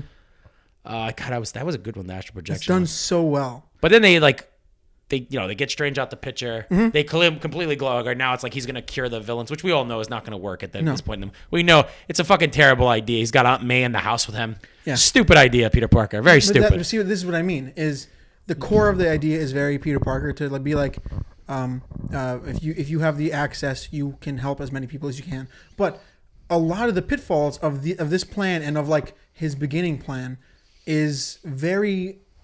And I say this just as a time marker. It's very Homecoming and Far From Home. To be like, oh yeah, me, Zendaya, Ned. Zendaya? And Zendaya. It's always been Zendaya. People say Zendaya and it makes no sense to me. It's Zendaya. But like to have... This is like kind of mind-blowing. I'm calling her... You hear me call her Zendaya and you never correct me. You wait to embarrass me on the air. On the air. Just live. I don't know. But this is what I mean. Is he has all his like loved ones around all his fucking the Sinister Five, and the Sinister Five. Yeah, but like that is very much like. What's the battery at? Can you read the battery of that? It looks low. It looks low. It's like 8%. I'll cut it in a second actually, but he learns from that. Like he actually learns from his decisions and mistakes in this one. They also Damn it. No, keep talking. Well, I was just thinking of, it was kind of nice because I haven't really felt much like fear in the Marvel universe. When he's like, Aunt May starts like running. Yeah. And like she's running down the steps. I'm going to record the audio and I'll just go black. You're going to go black on, all right, I don't know what any of that means. This is all technology. I'm Tobey Maguire Spider-Man, and this technology is far more advanced than my universe. Basically... He screams, May, run, and he's fighting all the villains by himself, not successfully, or they're getting away. Yeah. And you kind of feel that fear, like she's not going to get away, and he's like, they keep panning to her running down the steps, and like panning to him and Goblin fighting. Really great choreographed fight scene with him and Goblin, where like he kind of just like manhandles him. You kind of see the age and size difference. Uh-huh. Obviously, it ends with him killing May, and May giving the line. And then obviously Tom Holland disappears. From the movie, which was kind of perfect timing the way they did that. Yeah. Tom Holland disappears, and I told you I took over this podcast all by myself. Perfect. This was always the plan. So while you've been talking this whole time since I changed the battery, I'll just put a picture of us on the screen. Perfect. You just say things I don't know what they mean. Oh, this is great. Okay. We still use memory cards in my day. I still have memory cards. I have it in there. But it was like I thought it was really cool that like they go from this awful scene. Yeah. There's a pause. It goes to his friends like who are mourning him because they feel bad for him and they're sorry for him and they're sad and stressed and they're worried about him. And then there's obviously Ned. Sorry, I couldn't remember his name. I was gonna say Zed. I'm like, that's not Zed. That's a very different fucking movie. Yeah. It's Pulp Fiction. Different. Yeah, I know. Thank you for saying it like that. I have to. But yeah, and now I want Peter Parker here, and it's Andrew Garfield, and some That's great comedy after all that sadness to kind of let it sit. Yeah. And it's nice to see Andrew Garfield in his outfit. Mm-hmm. You could tell it's him immediately. He's like lanky, the eyes. And I thought it was cool. They even know how to. This is why I say Marvel's great at differentiating. When they introduce Toby, and Toby's in his regular clothes. Yep. It's so... Also, the little Spider-Man standoff with them, he webbed his web shooter. Yeah. How fucking cool is that? Like, I forgot. It's one of the scenes I forget about. Yeah. But it was like a cool little moment. It's so character driven because these are both Peter Parker, and these are, the consistent character traits of Peter Parker is that he's polite, he's very understanding. I love that moment when Andrew picks up that MJ is like, you're very distrusting because you've been burned before. Like that idea of like he's able to read that off of her, but also at the same time, the standoff between like that's so character driven because we see how Andrew would handle that moment, how Andrew Spider-Man would, and how Toby Spider-Man would. Not just in the way they're introduced, but in the way that they deal with each other. Oh yeah. Yeah, it was like it shows it the same but different. You know what I would compare it to is, I mean, obviously Spider-Verse, when they all see each other and it's all like we're gonna have to deal with each other, and then they relate on the spider sense level, and they know that they're the same. That was the burden part. Like same thing. They relate like the Spider-Verse. They relate. You know, Gwen Stacy's like, you know, we're probably the only people that do understand, and that's what they do in the movie. Yeah, they get, you know, great. I mean, Andrew Garfield's, and I thought they both did a great job. I don't think he solely stole the show. I thought they both did. Mm-hmm. You know, Tobey Maguire is like, you know, how the guilt he felt for like his uncle, how he got his revenge, but it wasn't satisfying. But that's not. But that also, this is such a compliment to those movies, though. Is the idea that you didn't have to also call on Andrew's losing of Uncle Ben. They could call on his losing of Gwen. Well, I think his losing of Gwen is what changed him, because like, you know, leads to the rage and all that. Well, remember, Andrew doesn't get revenge for Uncle Ben. He never finds him. You know, Toby does. He gets a revenge, and it's like he realizes like, still fucking, you know, his uncle's still dead. It's still his fault. It doesn't change anything. Yeah. Andrew's is more of like, he failed to save. He was Spider-Man. He failed to save someone. He's bitter. He's just, you know, he's a bitter Spider. It was cute. He's older. You know, even they made the joke. Remember, they made age jokes about both of them in it. Mm-hmm. You know, I think Jamie Foxx calls him a kid. And he's like, yeah. So people, when people in their 50s and 60s call me kid, I'm like, kind of. I'm imagining the progression of those two worlds is like, so. Let's say Spider-Man 2 is 2004. Yeah. The original trilogy. He is... Well, they're all like mostly a decade-ish apart. 2. He's in college in Spider-Man 2. So let's say 18, 19. So by now, how old would he be? That's Toby, 20 years later. Yeah, I mean, basically like slightly like real life. You know, give or take a few years. Let's just say he's 40. You know what I mean? I mean... Tobey Maguire is closer to 50. Yeah. No, but I mean... I guess he's playing like a 40-year-old Spider-Man. Andrew Garfield's been a 30-year-old. His Spider-Man in No Way Home is, let's just say 40, because 20 years from... Yeah. A couple years. Or almost 40. And then Andrew's is like... I'd say he's 30. 20, yeah. Late 20s, maybe? Late 20s. But I loved him saying like he didn't want that, because it's like Tom Holland still has that like... That's the best part. The naive innocence. He's got so much time ahead of him, so much time for his character to change and to grow. And it's physically impacted by meeting other versions of him in such a solid way. I love that was how they introduced them. Like, yeah, they just coach him to like kind of get back on the horse. Like, I mean, it was so cool that it was like they introduced them separately without him, and then they know how to find him. They're probably the only two people. Like, I don't think anyone else could have like. I don't think Tony Stark or Zendaya. I think I said her. Michelle Jones. She's one of the most talented actors out there. So, I don't know. I don't think they could have got him out of that like they did. That's where it's written so. And then it just goes to a full 1 hour nostalgia trip of pure fucking ecstasy and joy of moments that I think are some of the best. I hate to pull out the fucking age thing with you. Yeah, I never. You know, I actually never do. But I got to see the difference in films. Like I grew up in an era when like. The idea of ensembles was impossible. Yeah, it was like bullshit, like imagination in your head that you were afraid to say out loud because you'd be like made fun of by your friends. But like the idea of every Spider-Man of the last 30 years, 20 years being put in a movie, and then they're just all there, and you know they're gonna fight and all the. It was cool, man. Like you kind of amped up. You're watching the science, like. That's so great. You see Peter Parker times 3 doing what Peter Parker does. They introduced Peter Parker, 3 Peter Parker, and then 3 Spider-Mans after. Yeah. And like back-to-back scenes. Pretty cool. Yep. They go on the same stations. They're all complimenting each other. Oh, I'm so sorry. Yeah. Oh, you're so good at this. Oh my God, you're so smart. Yeah. Also, another thing. Since you have you have Tobey Maguire and Andrew Garfield and Tom Holland, and you want to divvy that time evenly because you could lean more into Toby and Andrew, because of course people want that, but then you lose from the actual fucking character that you're which trying is to the sell. one you need to build because he's the future of the what they do is they somehow, I did not expect it to be this good. They evenly distributed time between all 3 of them.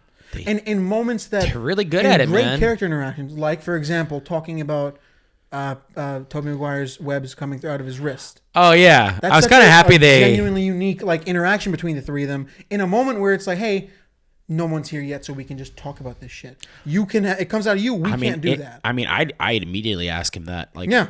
I thought it was. I mean, it was also a great little comedy. Like, because Andrew Garfield's Spider-Man. I mean, he's also the best at comedy of the three. Yeah. He's like, do you make webs in your body? Like, and he's like, I don't do breathing. It's the same way I don't breathe. yeah. It's so well done. And Tobey Maguire's so good at that kind of humor. He's so good at being the one that's like, what? Yeah. So it was great. Just or asking him if he ever had a web block or is that existential crisis. Yeah, He's like, yeah, I get it. Or Zendaya just staring at like the three Peters kind of lovingly. Yeah. It's like three versions of the man she's in love with, and like they're all like, I mean, it was kind of the moment the first time they showed them the same. Mm-hmm. Like they're the same. Like the core principles of the character. They show that they're different before that, and now they're showing they're just all like shy, sensitive, like real kind of sweet guys that really don't want to be in this situation, but kind of own the situation because they're in it. It's the most Spider-Man ever. And then it just goes to fucking ass kicking. Oh, when they run off the fucking when they all scream. Woo! I didn't appreciate it enough in the moment. That's a moment. My son does that. My son like will pretend to web and literally go woo around the house. That's a moment you're allowed to cheer during a movie. Oh yeah. That's a moment where it's like. Which, by the way, fucking people in that. I don't mind cheering in movies. If you clap in a movie, you lose your hands. I'm a little ashamed of this. What? Fucking Matt Murdock, man. How did we miss that cameo? Look at us. You know how I know? You know how we missed it? Because it was fucking perfect. It was so perfectly subtle that, oh my God, they could have done you mean like the Kingpin? They could have overdone it so hard. That is the best use of Matt Murdock in anything but the show. It was a tease. It was a perfect tease for the future, wondering what he'll do in the future of it. You don't have to. I mean, it plays towards the fact that, like, okay, so he knows he's talking to Spider-Man, so he knows that he can kind of let his abilities show a little bit because he's talking to a fellow hero. So that shot, that's the perfect use of his powers also, too. Like, you have to have consulted... It happened so quickly, that cameo, too. You have to have consulted someone on the show to be like, what would be a cool way to express the use of Matt Murdock's powers? He's able to tell he stops the brick. Perfect reflexes. His perfect like surround sound of the reflexes catching the brick. So that was like the one thing I didn't expect. Remember, we talked about this before the movie came out, and I didn't think he'd be in it. I had a feeling. Once I heard Kingpin was in Hawkeye. Yeah. Which, by the way, terrible, horrible. Don't fucking tell me anything. Any of you. I can feel your stupid thoughts. If you tell me it was good. I don't know. I mean, I love Vincent D'Onofrio. No, he's great. He's just he was given garbage. Yeah. But I'm not. It was the worst of the shows. Mm-hmm. Most of the shows are pretty good to a degree. Mm-hmm. They're terrible though. But once he was in that, I was like, oh, so he's gonna be in this. I heard you were certain he was in it. I was so certain. Also, like at some point, it's like. Give the audience what they want. Imagine it's the last thing we wanted was the MCU. If we want to talk about the multiverse, think of a fucking reality where these guys weren't in the movie and it was just another fucking Tom Holland Spider-Man movie. Imagine that fucking disappointment in that theater. Oh yeah, I swear I thought they had to be in it. They had to. Especially once you also kind of brought Alfred Molina. Yeah, come on. You guys couldn't fucking work out a thing in the contract where you get those fucking guys. Come on. Well, also, there's always I think people are just naturally pessimistic. You're really, you know me, So we just watched the Batman trailer. Yeah. And I'm quiet because I never expect to get the Batman I want. I'm like, all right, how are we gonna ruin my favorite thing in this world? I'm let's just take away his pointy ears. Nobody likes that. Yeah. Oh, he doesn't need detective skills. I'm like, oh wow, I hate this fucking guy. Everything animated series. The Hush series. Yeah. They made the Hush movie. God. Terrible. You didn't see this. They made the Long Halloween animated movie. Did you see it? Yeah. They took away his detective abilities. Yeah. Animated movies are written by who is the guy behind the scenes who goes, let's just take away that? The best part of The Long Halloween is the fact that he's solving a fucking mystery. I don't know where they come up with these things. Yeah. So I didn't think they'd be able to pull it off. I thought somebody'd be greedy or, was it fuck face, bald headed, not me, Die Hard, Bruce Willis. Yeah. Was it in Expendables? Remember I think he wasn't in, I believe, the third one or he was in one of them because he wanted an exorbitant amount of money. Of course. Like everyone else's salary put together in his own salary. just to like stick it to them kind of thing. Yeah. Which has kind of been confirmed that was true. Of course it was. Come on. So it's like I kind of just thought like something would get in the way, someone's ego. Yeah. I don't know, but it was they got it done. They got it done. I mean, well done. The best thing they did, man. Now we're like going into it was like we talk about them swinging and they're fighting and they're in action. It's like it's kind of hard to believe. All right, Tom Holland has to lead the other two because he's the one. Like I said, he's the one this is his movie. Yeah, this is his franchise. He has to lead the Marvel movies now for the future. Mm-hmm. So it's like, how are you going to get him to do that? I'm like, well, he's the only one that's been on a team. Mm-hmm. Which I love that the way they did it because they show. I think Andrew Garfield's line gets cut by accident. They and all he webs bump into Toby each in the other, face. Yeah. And then Holland just kind of, and they had that little like moment, which was great. That's comedy. such a great character. Tobey Maguire moment. yelling. It's like with the Avengers. Are you in a band? Are you part of a band? It's like, well, no. How is this helping? Yeah, it was which great. is such a Tobey Maguire Spider-Man thing to bug-eyed scream. How is this helping? But which is like, good point. Stop fucking talking. That would have been me. Fucking sand guy over here. Sand guy. Yeah, it's cool. Let's just talk. And then they work in like perfect simpatico, and it's so well done. Also, I loved Andrew Garfield saying I always wanted brothers. Yeah, because it's another like little, just kind of you can kind of imagine Peter Parker like not many friends, shy, lonely, not very confident. Would have excelled with brothers. Oh, is that your children? That's a big one. Yeah, that's the big one. Oh. Can you hear me down here? Oh, we got quiet on this spot. I think it's possible we might be a little too loud. Let me the phone. I'm gonna Did just you bring step off the your phone? camera. Oh, it's right over there. Yeah. Keep talking. We're gonna take a moment. This would be a perfect time for an ad break from Screwball, if they were willing to do that.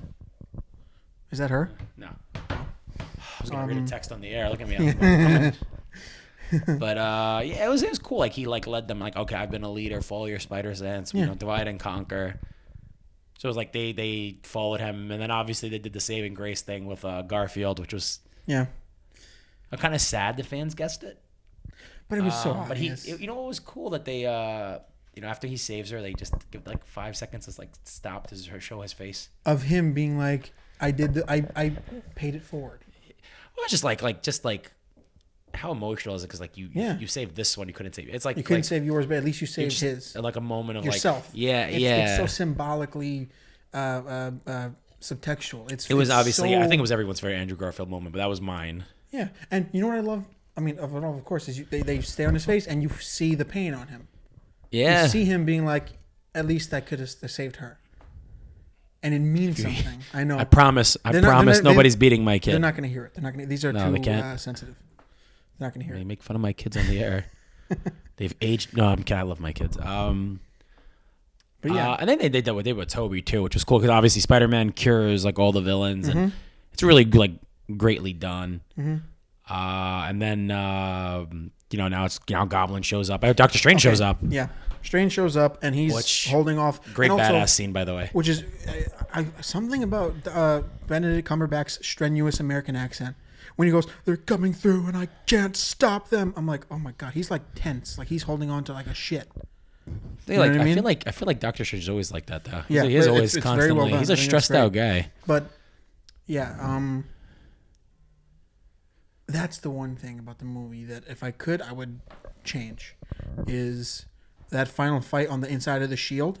Oh yeah, it's edited just like every other Marvel fight. Well, before that it was because the apartment fight was so uniquely filmed. Well, before that was a cool part was like, so there's the little box and you push the button on the box and they all disappear back to their universe, and Strange comes through at like the perfect moment, you know, after he's been trapped in his with a glass mirror dimension, and he shows up right as Lizard's being cured, and he which is a cool moment. Peter's plan is working, and it didn't click into me until that moment that they were all tragedy villains. They all became accidental villains. Yeah.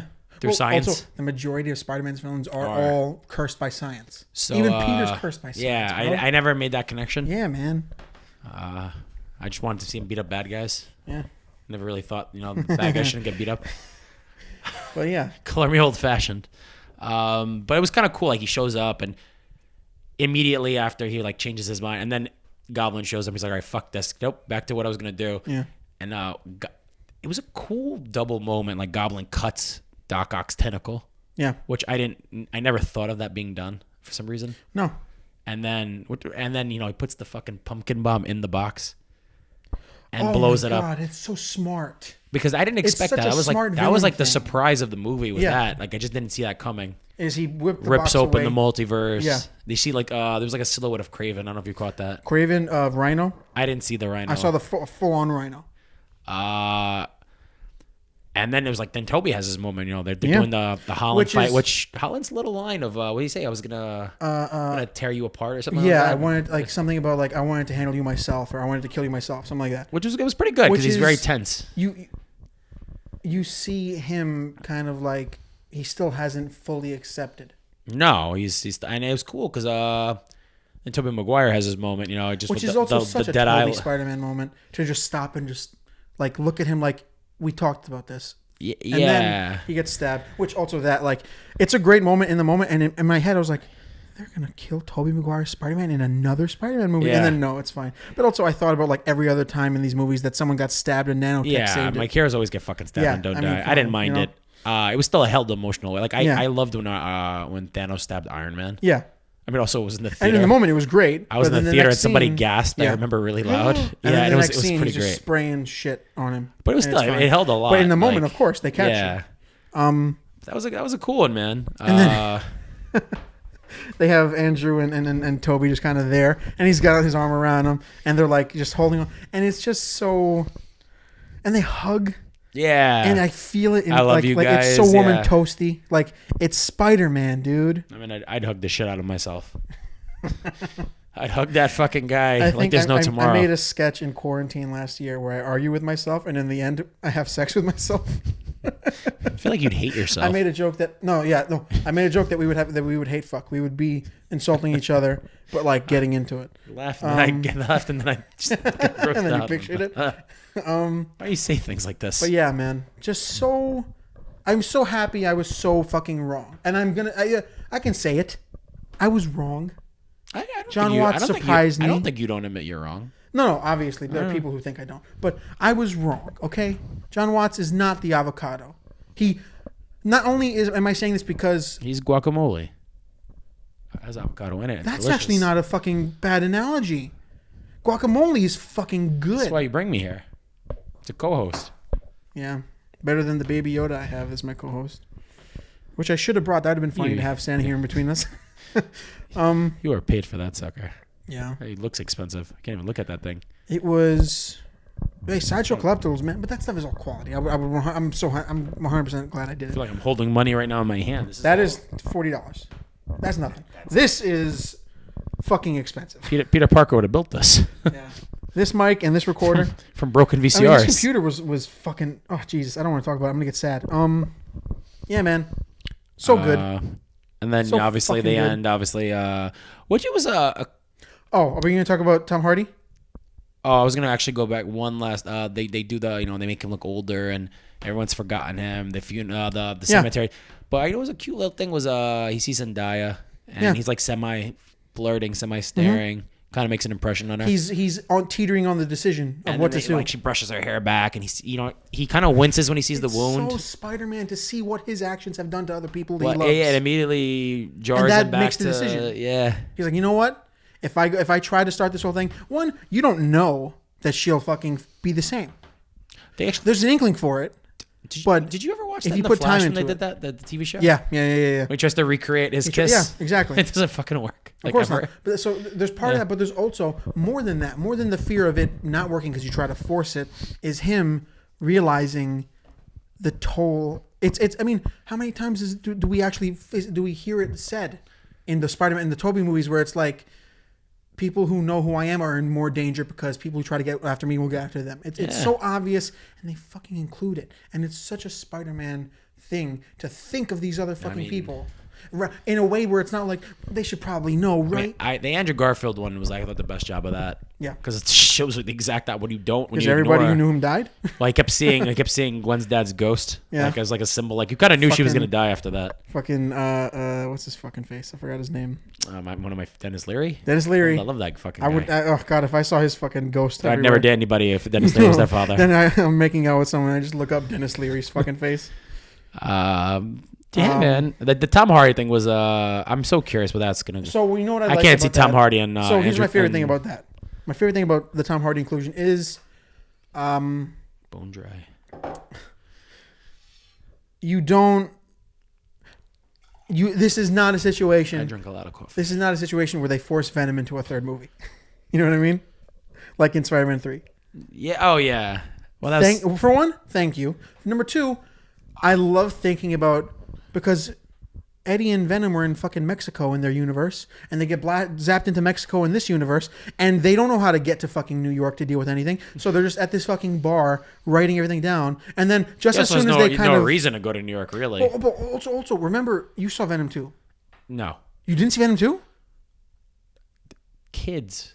COVID. I thought you would have saw on Disney Plus or something. It's not Disney Plus? I haven't watched anything besides DuckTales and Ultimate Spider-Man in months. In Venom 2, which is hilarious. It's not good, but it's fucking hilarious. There's a conversation between Venom Eddie... 1 wasn't good either. Yeah, I so. know. There's no, but this one is fun. Worse? This one is... It's no. It's great action scenes. It's funny, but still bad. But I think I give that to Andy Serkis. But there's a scene where Eddie and Venom are talking, and Venom tells him, like... The combined hive mind of thousands of realities and like the knowledge of all that, like, so Venom knows that the multiverse exists, like the species of Venom, the symbiotes know. Yeah.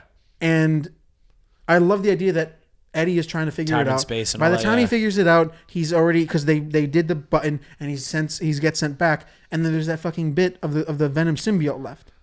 I'm like curious, like, which is also, it going to the same Tom Hardy will be in a future Spider-Man movie or a different one? My thing with that is, don't do it. Don't do it? Don't bring in Tom Hardy for this. I don't think it'll fit. What if he plays a different Eddie Brock? Bring in Eddie Brock. Just Eddie Brock. Hi, Eddie Brock. Nice to meet you. There you go. But then you're going to have two different actors play. Yeah. And it's kind of... Yeah. Then audience, you're kind of creating the whole audience is getting them to compete. I mean, how is it not competing? Like, who? I mean, audiences will hate a movie just because they don't like an actor. How many people decided to see No Way Home and not Morbius in fucking January? You know what I mean? Yeah.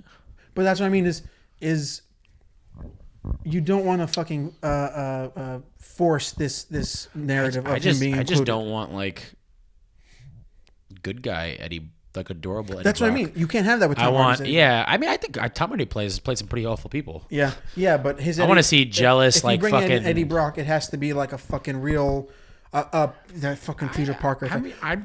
Please kill Peter Parker. I think he could totally. I mean? hate that fucking line. I fucking loved that. I hate that stupid. It's fucking so line. stupid, but I loved it. God, I humbly ask you for one thing. Please kill Peter Parker. Yes, that's. It's hilarious. I don't even think it's the stupidest fucking. It's so dumb. I love it. But that's Eddie Brock. You know, Topher Grace played Topher Grace, and Topher Grace is not Tom Hardy or George Clooney or Jamie Foxx or any of these people terrible. Or The Rock. like he's just Topher Grace. That's what I mean. So you can't fucking act. What I mean is Topher Grace. You can't act. You hear me? So I'm gonna make my name off of the name of others. You can't act, Christopher. Yeah, but what I mean is. This is where you can introduce Eddie Brock, but now you have a piece of the Venom symbiote where you can still include whoever they do it. It could, I mean, for however they do it, it could still be fucking Tom Hardy's voice as the Venom symbiote. I'm gonna leave this for future discussions because I don't know where they'll go with this. I don't know. They can go. I just can't see, like, I'm fine with him being in any of them. Yeah. Really, it's more of just like I can't see him Tom Holland. That's what I mean. They don't click to me. But I also haven't seen them on screen together, so how do I know? Yeah, exactly. On Twitter right now, trending is make the Amazing Spider-Man 3. Yeah. Which people would want to include Hardy and his Venom against that one. But that'll never fucking happen. I don't think that'll happen. But I've been wrong about a lot of stuff when it comes to that, like, not happening. And then the second end credit scene, which is just the trailer for Doctor Strange that they just released like 3 days ago, like fully to the public. Elizabeth Olsen looking pretty badass. Which looks incredible. It looks shot amazingly. Sam Raimi, give him all the money, Marvel. It's listed as a horror genre, right? Well, I heard about that. So what happened was... Curious how that goes. What had happened was Scott Derrickson, director of number 1, wanted to do like a legitimate horror Spider-Man, Doctor Strange. He wanted to make it like no sense of that trademark Disney. Which I heard is impossible. No. Because it would not make money. You can tell when It would make money, not as much as it could. Star Wars looks like it's in the Marvel universe because exactly. it's the same. It's fucking shot Disney. exactly the same. Every fucking Disney movie is written the same, shot the same exactly. But you know what we didn't touch on in Spider-Man? Speaking of this, very anti-MCU. The fight at the end is shot at night. What do you mean? Every Spider. Oh yeah. Every MCU, it's shot during the day. Yeah. In like the bread. I mean, look, it's useful because like the fights look better. Yeah. You can show everybody easily. And there's times that like in the darkness it gets a little like lost, I guess. But like I was shocked about that because they do. I mean, everything is in like broad daylight with a really shitty background, so you can just focus on the characters. Yeah. But yeah, like a fucking parking lot or some shit. I mean, I always make this joke. Like I can see anything made from Disney, and I can tell it's made from Disney because it just all looks the same. Yeah. It doesn't mean it's bad or good. It just it's all kind of was homogenized. Yeah. In relation to it's that fucking picture from SpongeBob when the Krusty Krab gets bought by that company, and then when SpongeBob tells people like, "Look at your Krabby Patties," and they look and it's just gray fucking sludge on the inside. That's how the most of them feel. But even just this trailer of Doctor Strange 2. Yeah, I know. I think about it every day. Even just this trailer of Doctor Strange 2 is it looks like a Sam Raimi movie.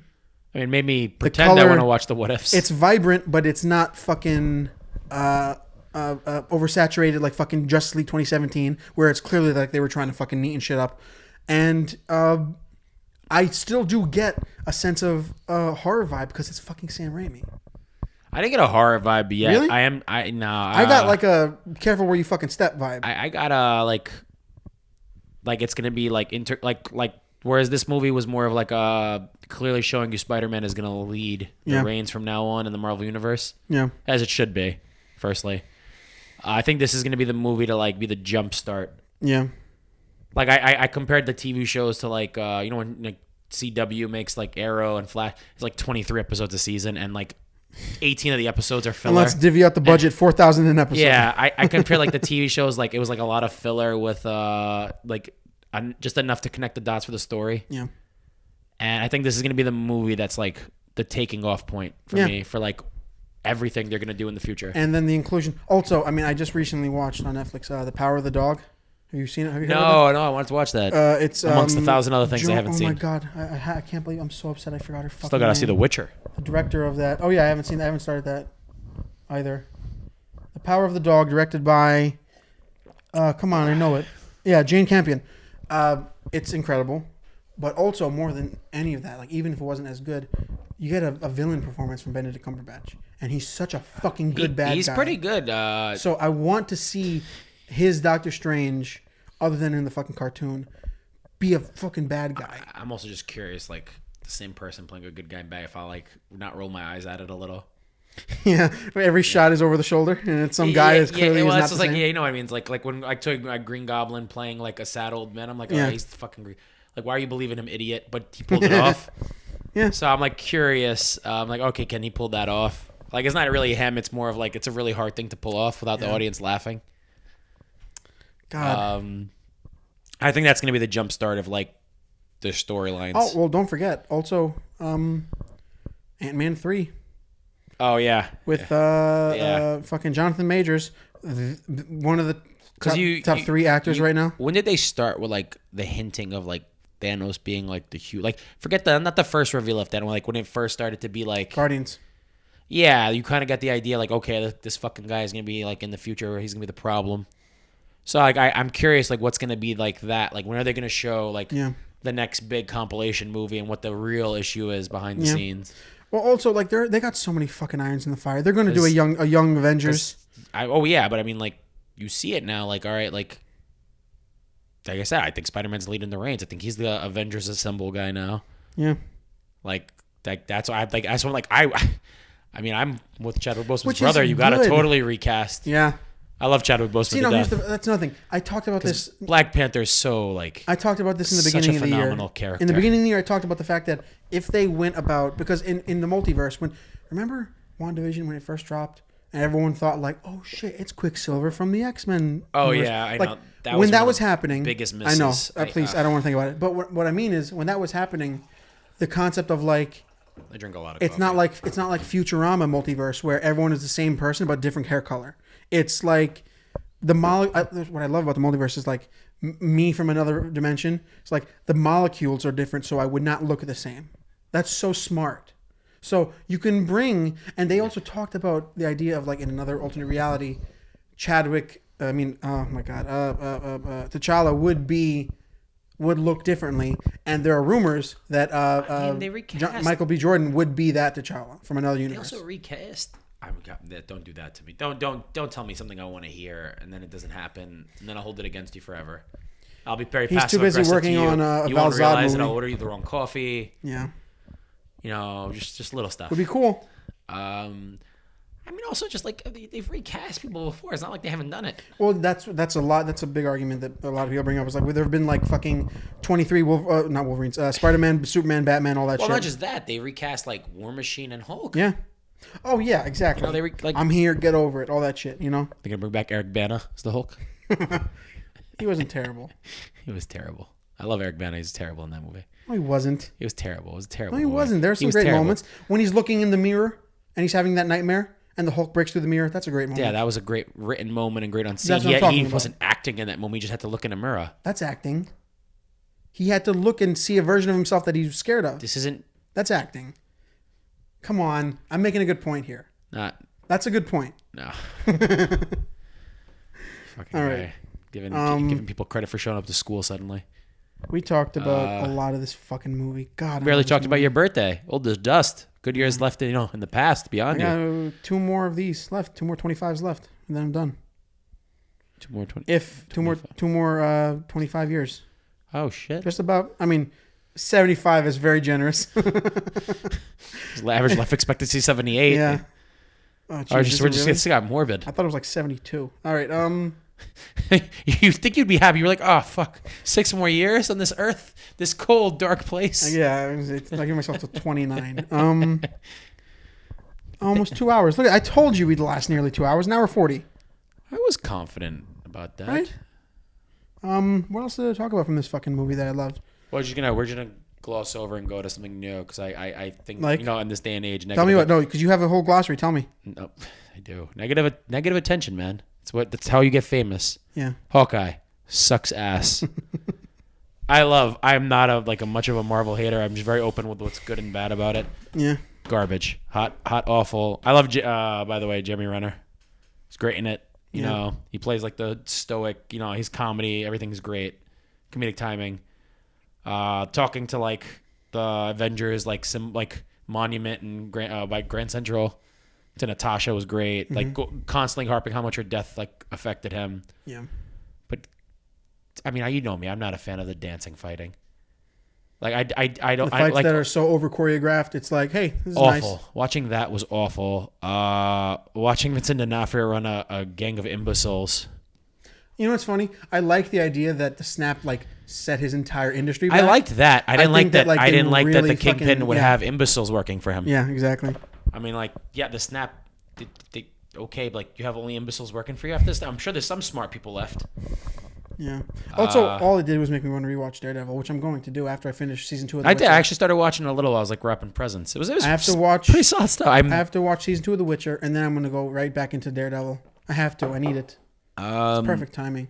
He's still trying to do Vincent D'Onofrio is great. Yeah. And he's got the face twitches. But it was the same thing. He just wasn't given anything. It was like he was doing an imitation of his early stuff. Yeah. And he's been confirming on Twitter that it's the same universe. That yeah, there hasn't been any I think he's so in love with the kid. They gave him, Maya. I'm like, there's no backstory between you and Maya. It's just Maya's the other henchman. There was a Kazi. I don't think you didn't watch it yet, so no. This is this random. It's like the B henchman. He's below Kingpin. And he's supposed to be kind of bad. He's terrible. It was just so poorly done. There was some cool moments. Haley Steinfeld's great. What the hell is her name? Yelena. No. Florence Pugh. I always follow Farmagay. Yeah. She's really not. Well, you're gonna hate. I saw some clips of her. I saw that moment where he's first introduced with Kingpin and they have that conversation. Didn't feel nothing. Yeah, I do like the way it's shot. he shot so much bigger than everybody. Yeah. They did. They were really good to stress his size and strength. Yeah. I didn't really mind that stuff. People complained about like the strength. I'm like, I'm fine with that.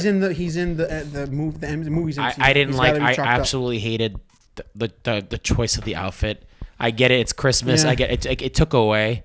It made me laugh at him and not like take him seriously at all. You know what's funny is like when you dress a big guy in something already big, it kind of looks a little goofy. It's just like putting like it's like Made me think of Trump and his big suits. Oh God, no! For me, it was like it's like. So I remember like when Spider-Man wears like something silly, like he wore like the fireman hat, or he was sick, and I mean those are great. Spider-Man you can laugh at and say like, or Robert Downey Jr. It's like if I put Batman in like a sombrero. Yeah. It's like Batman's not Batman anymore.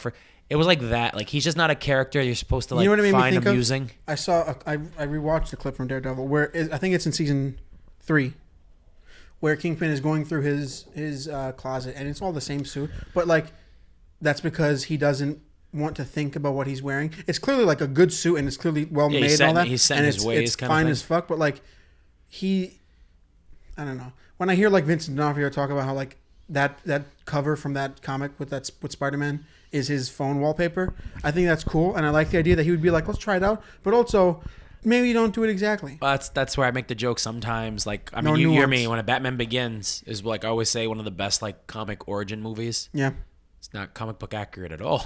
Yeah, but it's great. It catches the heart and soul of the character kind of thing. I was like, it was like he's not a character kind of like you're supposed to eye roll. Mm-hmm. And I was like, it does. It was like eye roll. I was like, what are you wearing, man? You look like a jackass. Like, you want to be the Kingpin? And they're like, I'd be killed if I worked for you. I'm like, sir, you look like a fucking fuckface. I'm like, I want to work for, like, Green Goblin. He's out here killing people. I'm over here looking at, like, look at this fat guy wearing, floral. There's a joke someone said where when he rips off the doors of... was it tie-dye? What's that big thing now? Like, everyone's into fucking tie-dye. I'm like, what's Kingpin going to wear tie-dye next? Hawaiian shirts, tie-dye, yeah. I'm like, what the fuck are you going to wear? Is that what you're going to wear next? Yeah, man. Oh, man. You have to see it just to, like... Falcon and Winter Soldier had some really great moments, like the racial tension stuff, acknowledging. Yeah. Elizabeth Olsen, that was 90% of that show was fantastic. Loki was fantastic. What else was there? There was another one, I think. I can't remember. No, you got them all. But it was like I kept waiting for like I just thought they were gonna go like a little more to the Ronin route. I thought he was gonna like be a little more. Vicious and like regretful. I loved the trailer of the series, and I like the idea of him having to like do that and deal with all his issues. I would have preferred. Christmas was a great backdrop too, by the way. But I would have preferred a limited series of him dealing with the fucking Yakuza in between the 5 years of the game. Trick arrows. I will say that besides some of the dialogue with some of his dialogue is great. Yeah. Besides that, the trick arrows were worth watching. Like that is as camp. So I say campiness can be fun. Like the trick arrows were. I'll give you a spoiler. He uses a fucking... So he gets caught in, like, the Rockefeller tree. Mm-hmm. And he's stuck.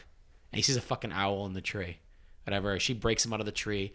Later on, he uses a Pym arrow and shrinks two of the villains. And they're fucking tiny. Oh, yeah. And then and they get picked up by the owl. Yeah. He's like, I never actually thought what we would do with them after. He's like, I'll have to speak to... And it just... Yeah. And it was like... mortifying. It was like dark comedy. I was like, oh, it's really fucking... That's like a Rick and Morty joke. Yeah. I was like, so I'm like, campiness can be worth it at times.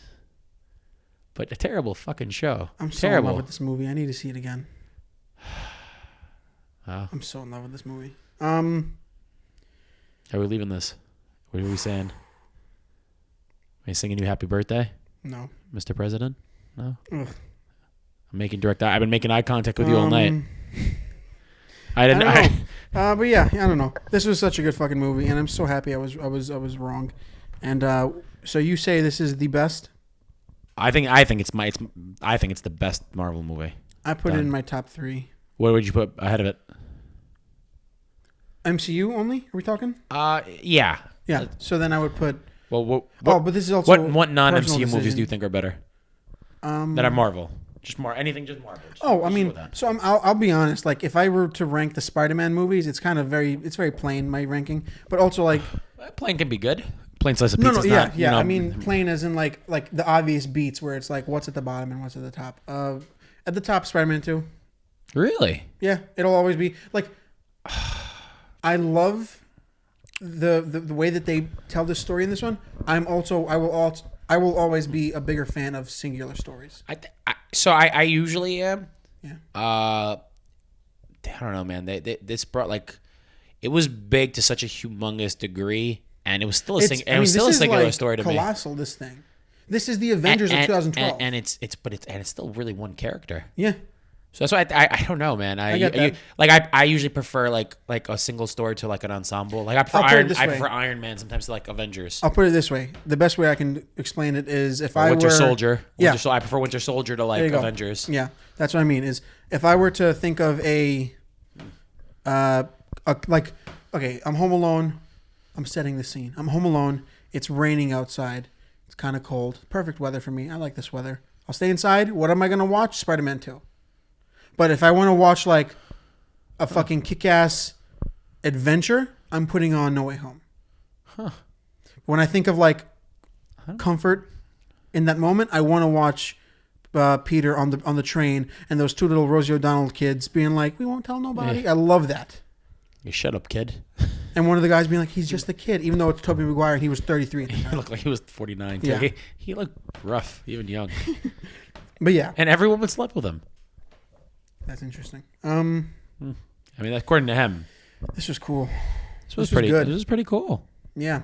I also I love years of mentorship coming full circle here. I love talking to people on Zoom. But my Toby. Yeah. But he's the vengeful one too. I'd have to stop. He would try to kill. I'd have to make direct. I don't know if direct eye contact would work with you. Probably not. You probably have to fucking kick me in the balls or something.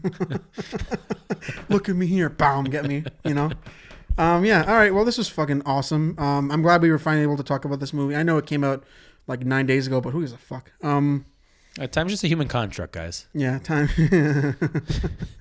That's a Hannibal Buress line from the movie Tag, which I love. By the way, Hannibal Buress in this? Yeah. I fucking love Hannibal Buress. He's one of the funniest people on the planet. But I love him with the other two teachers just in the movie being like, I believe Mysterio. I believe Mysterio. We know what you did, Peter. Like, that's hilarious. I love the idea of, like, think about how fucking divided America is. Imagine if there was a Spider-Man who half the people thought he was a murderer, half the people like defended him. It's hilarious. But yeah, all right, well. Oh God, we forgot one little thing. What? How much did it fucking suck being Peter Parker? And you saw he was getting the GED. Yeah. After being like a star student. Oh, in yeah. school. That was like a nice little thing too. I was like, shit. I was like, well, gotta start over even your like education. That is the whole. Right?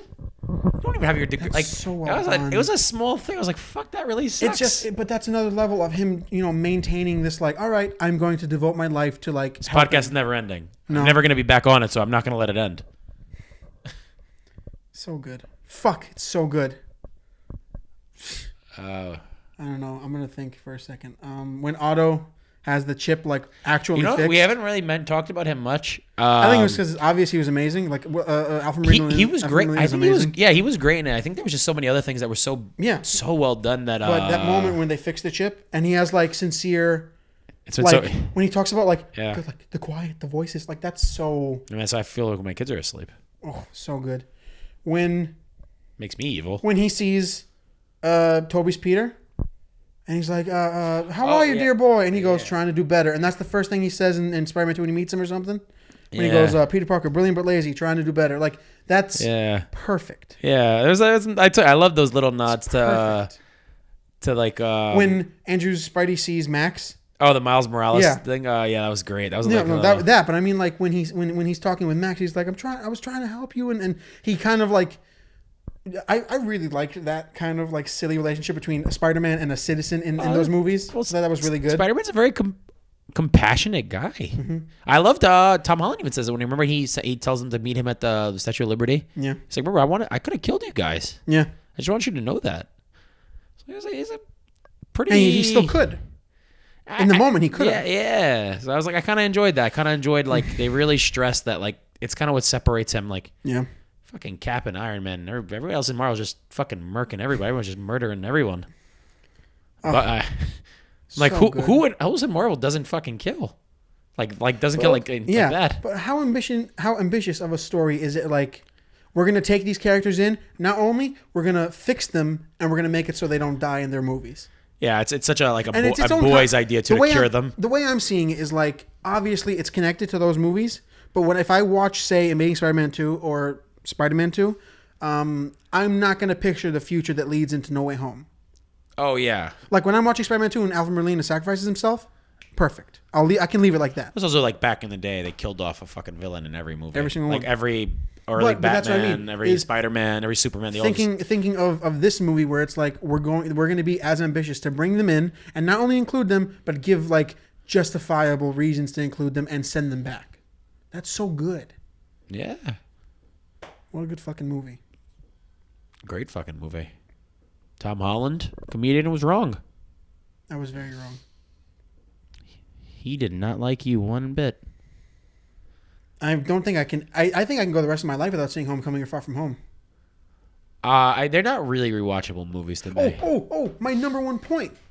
When I left the theater I was telling you that I think the only two Marvel movies that I genuinely like look forward to rewatching actively is The Incredible Hulk, because I love chase movies. Yeah. And it's such an isolated story that I'm okay with it. It's another sad characters movie, which is great. And the Avengers, the first Avengers. You know what's funny? That one never does it for me. Like, yeah, I get that. It's got such a heavy first act. Heavy I actually prefer, like, I always say I prefer Ultron and Infinity Wars. But that's what I mean is, if I were to think of three movies, like Marvel MCU movies, rewatchable, huh? To rewatch, three MCU movies to rewatch, it's The Incredible Hulk, The Avengers, and now No Way Home. I'm going to actively rewatch No Way Home, and I don't think I think I can go the rest of my life without seeing Homecoming or Far From Home. I should always go I never go to rewatch. I can rewatch anything. Yeah, I can't. Rare. I know. I cannot do it. I have no interest in watching told you. something. I mean, it's been 2 years since I've seen Infinity War. Superhero movies are pretty rare to rewatch. They're kind of hard to. Yeah. But the quality was, I mean, Iron Man, Winter Soldier. The isolating stories are the ones I like to rewatch more than anything. Yeah. So nostalgia, turns out nostalgia can be good. Look at that. When it's used correctly. They used it correctly in this. It's simple as that. It's full of substance, not just nostalgia of like surface nostalgia. Also, I did not know they de-aged Alfred Molina at one point at all. I'll leave it at that. I mean, let's be honest. The guy doesn't look that different than he did 20 years ago. I mean, he looks, obviously he's 20 years older. But I mean, all you gotta do is you put him in a fucking turtleneck. Notice we don't know how to end this. I've been dragging this out of him. Yeah. So you're like, I also, like, usually when I talk to somebody, they have like a fucking Instagram that I have to talk about or something. Be like, hey, follow them at fucking whatever. That's how we end it? Yeah. Follow me at nothing, because I'm not on anything. Yeah, fuck off. Also, when I was on things, I'm wildly offensive. He's a family man. Leave him alone. Trying to do better. Yeah. God damn, what a good fucking movie. But also, like, I mean, I've been orchestrating my murder for years, so in front of my son's eyes, so they can avenge me and become heroes. I'm not joking either. I'm bringing my wife in this too. She's getting murdered too. He's got to raise them. This is the first movie you said. So I was with you for this, and then I was with you at your last movie before the pandemic hit, which was November of 2019. We saw It Chapter 2. We didn't even finish it because there was a fire alarm. So, yeah. Also, but like, I remember watching movie in a long time for me. I remember watching Spider-Man and Spider-Man 2 in theaters with you. You took us, obviously, and but like, how fucking cool is the relatability of all this? It was a little full circle for me being with you. Full circle. I saw the first one in theaters when I was a kid. Yeah. I took you to see 3 in IMAX. Yeah. Terrible disappointment, by the way. I remember being so sad. They hilarious. He was like. That's very eyes funny. wide. Oh my God, this is incredible. I'm like, yeah totes. That was 2007, was it? Jesus. Yeah. I was 10. I know. I was 10 years old, and now I'm 24. 19? Son of a bitch. The fuck's happening? It's young Ben Parker taking Peter under my wing. But yeah, it was a little full circle for me and you seeing it. Great. It was nice. Like, we had the little nods to things, and it was like, I don't know. Yeah. We're kind of connected throughout the multiverse, you and me. Yeah, man. So, this is great. This is fun. Also, watching Toby and Andrew age did not make me feel happy about myself at all. I mean, they did the best they could with Toby's hairline. Poor Toby. His poor bags under his eyes. You know what's funny? Yeah, he looks like a tired Spider-Man. Looks like a Spider-Man with a bad back. Yeah. Like that back crack that shit out. What a great inside joke to the fact that he almost nearly had to be recast. I also want to know who was the difficult one to resign. Kevin Feige hinted at it. I want to know who it was. Throw names out there. Oh yeah, he talked about that. Yeah. I don't know. That's interesting. This was fucking cool. It's very late. I don't want to keep you up too late. I know you have to wake up fucking 3 hours or something. I never sleep. Not in years. All right, I think I'm going to leave it at that. I think this is the fucking most solid conversation. Also, like, it's so good to not have to Zoom with somebody. I love talking to famous people on Zoom. I've done it a couple times, and it's great. But I also love talking to someone that I know in the same room. You know what I mean? That's more fun than anything. You get to drink Screwball, peanut butter whiskey. Screwball, peanut butter whiskey. Give me money. By the way, I'm not white trash. Like, I only drink Red Bull. I used to drink only coffee, and then COVID happened, and coffee shops were closed, and I worked essential worker. We are at a solid 2 hours. So, not bad. All right, I'm gonna leave it at that. Yeah, that was that. Patting myself on the back. If you found this by accident on YouTube, which you probably didn't, follow me on Instagram at Comedian of Cinema. And subscribe. Uncle Shiny Head. Yeah, subscribe to the podcast that has going to end on Apple Podcasts and Spotify, or subscribe to the YouTube channel, and I post the video on there. All right. Helped him with the title of his podcast. Yeah. Leave it at that. Yeah. Last thing I say. All right. See ya.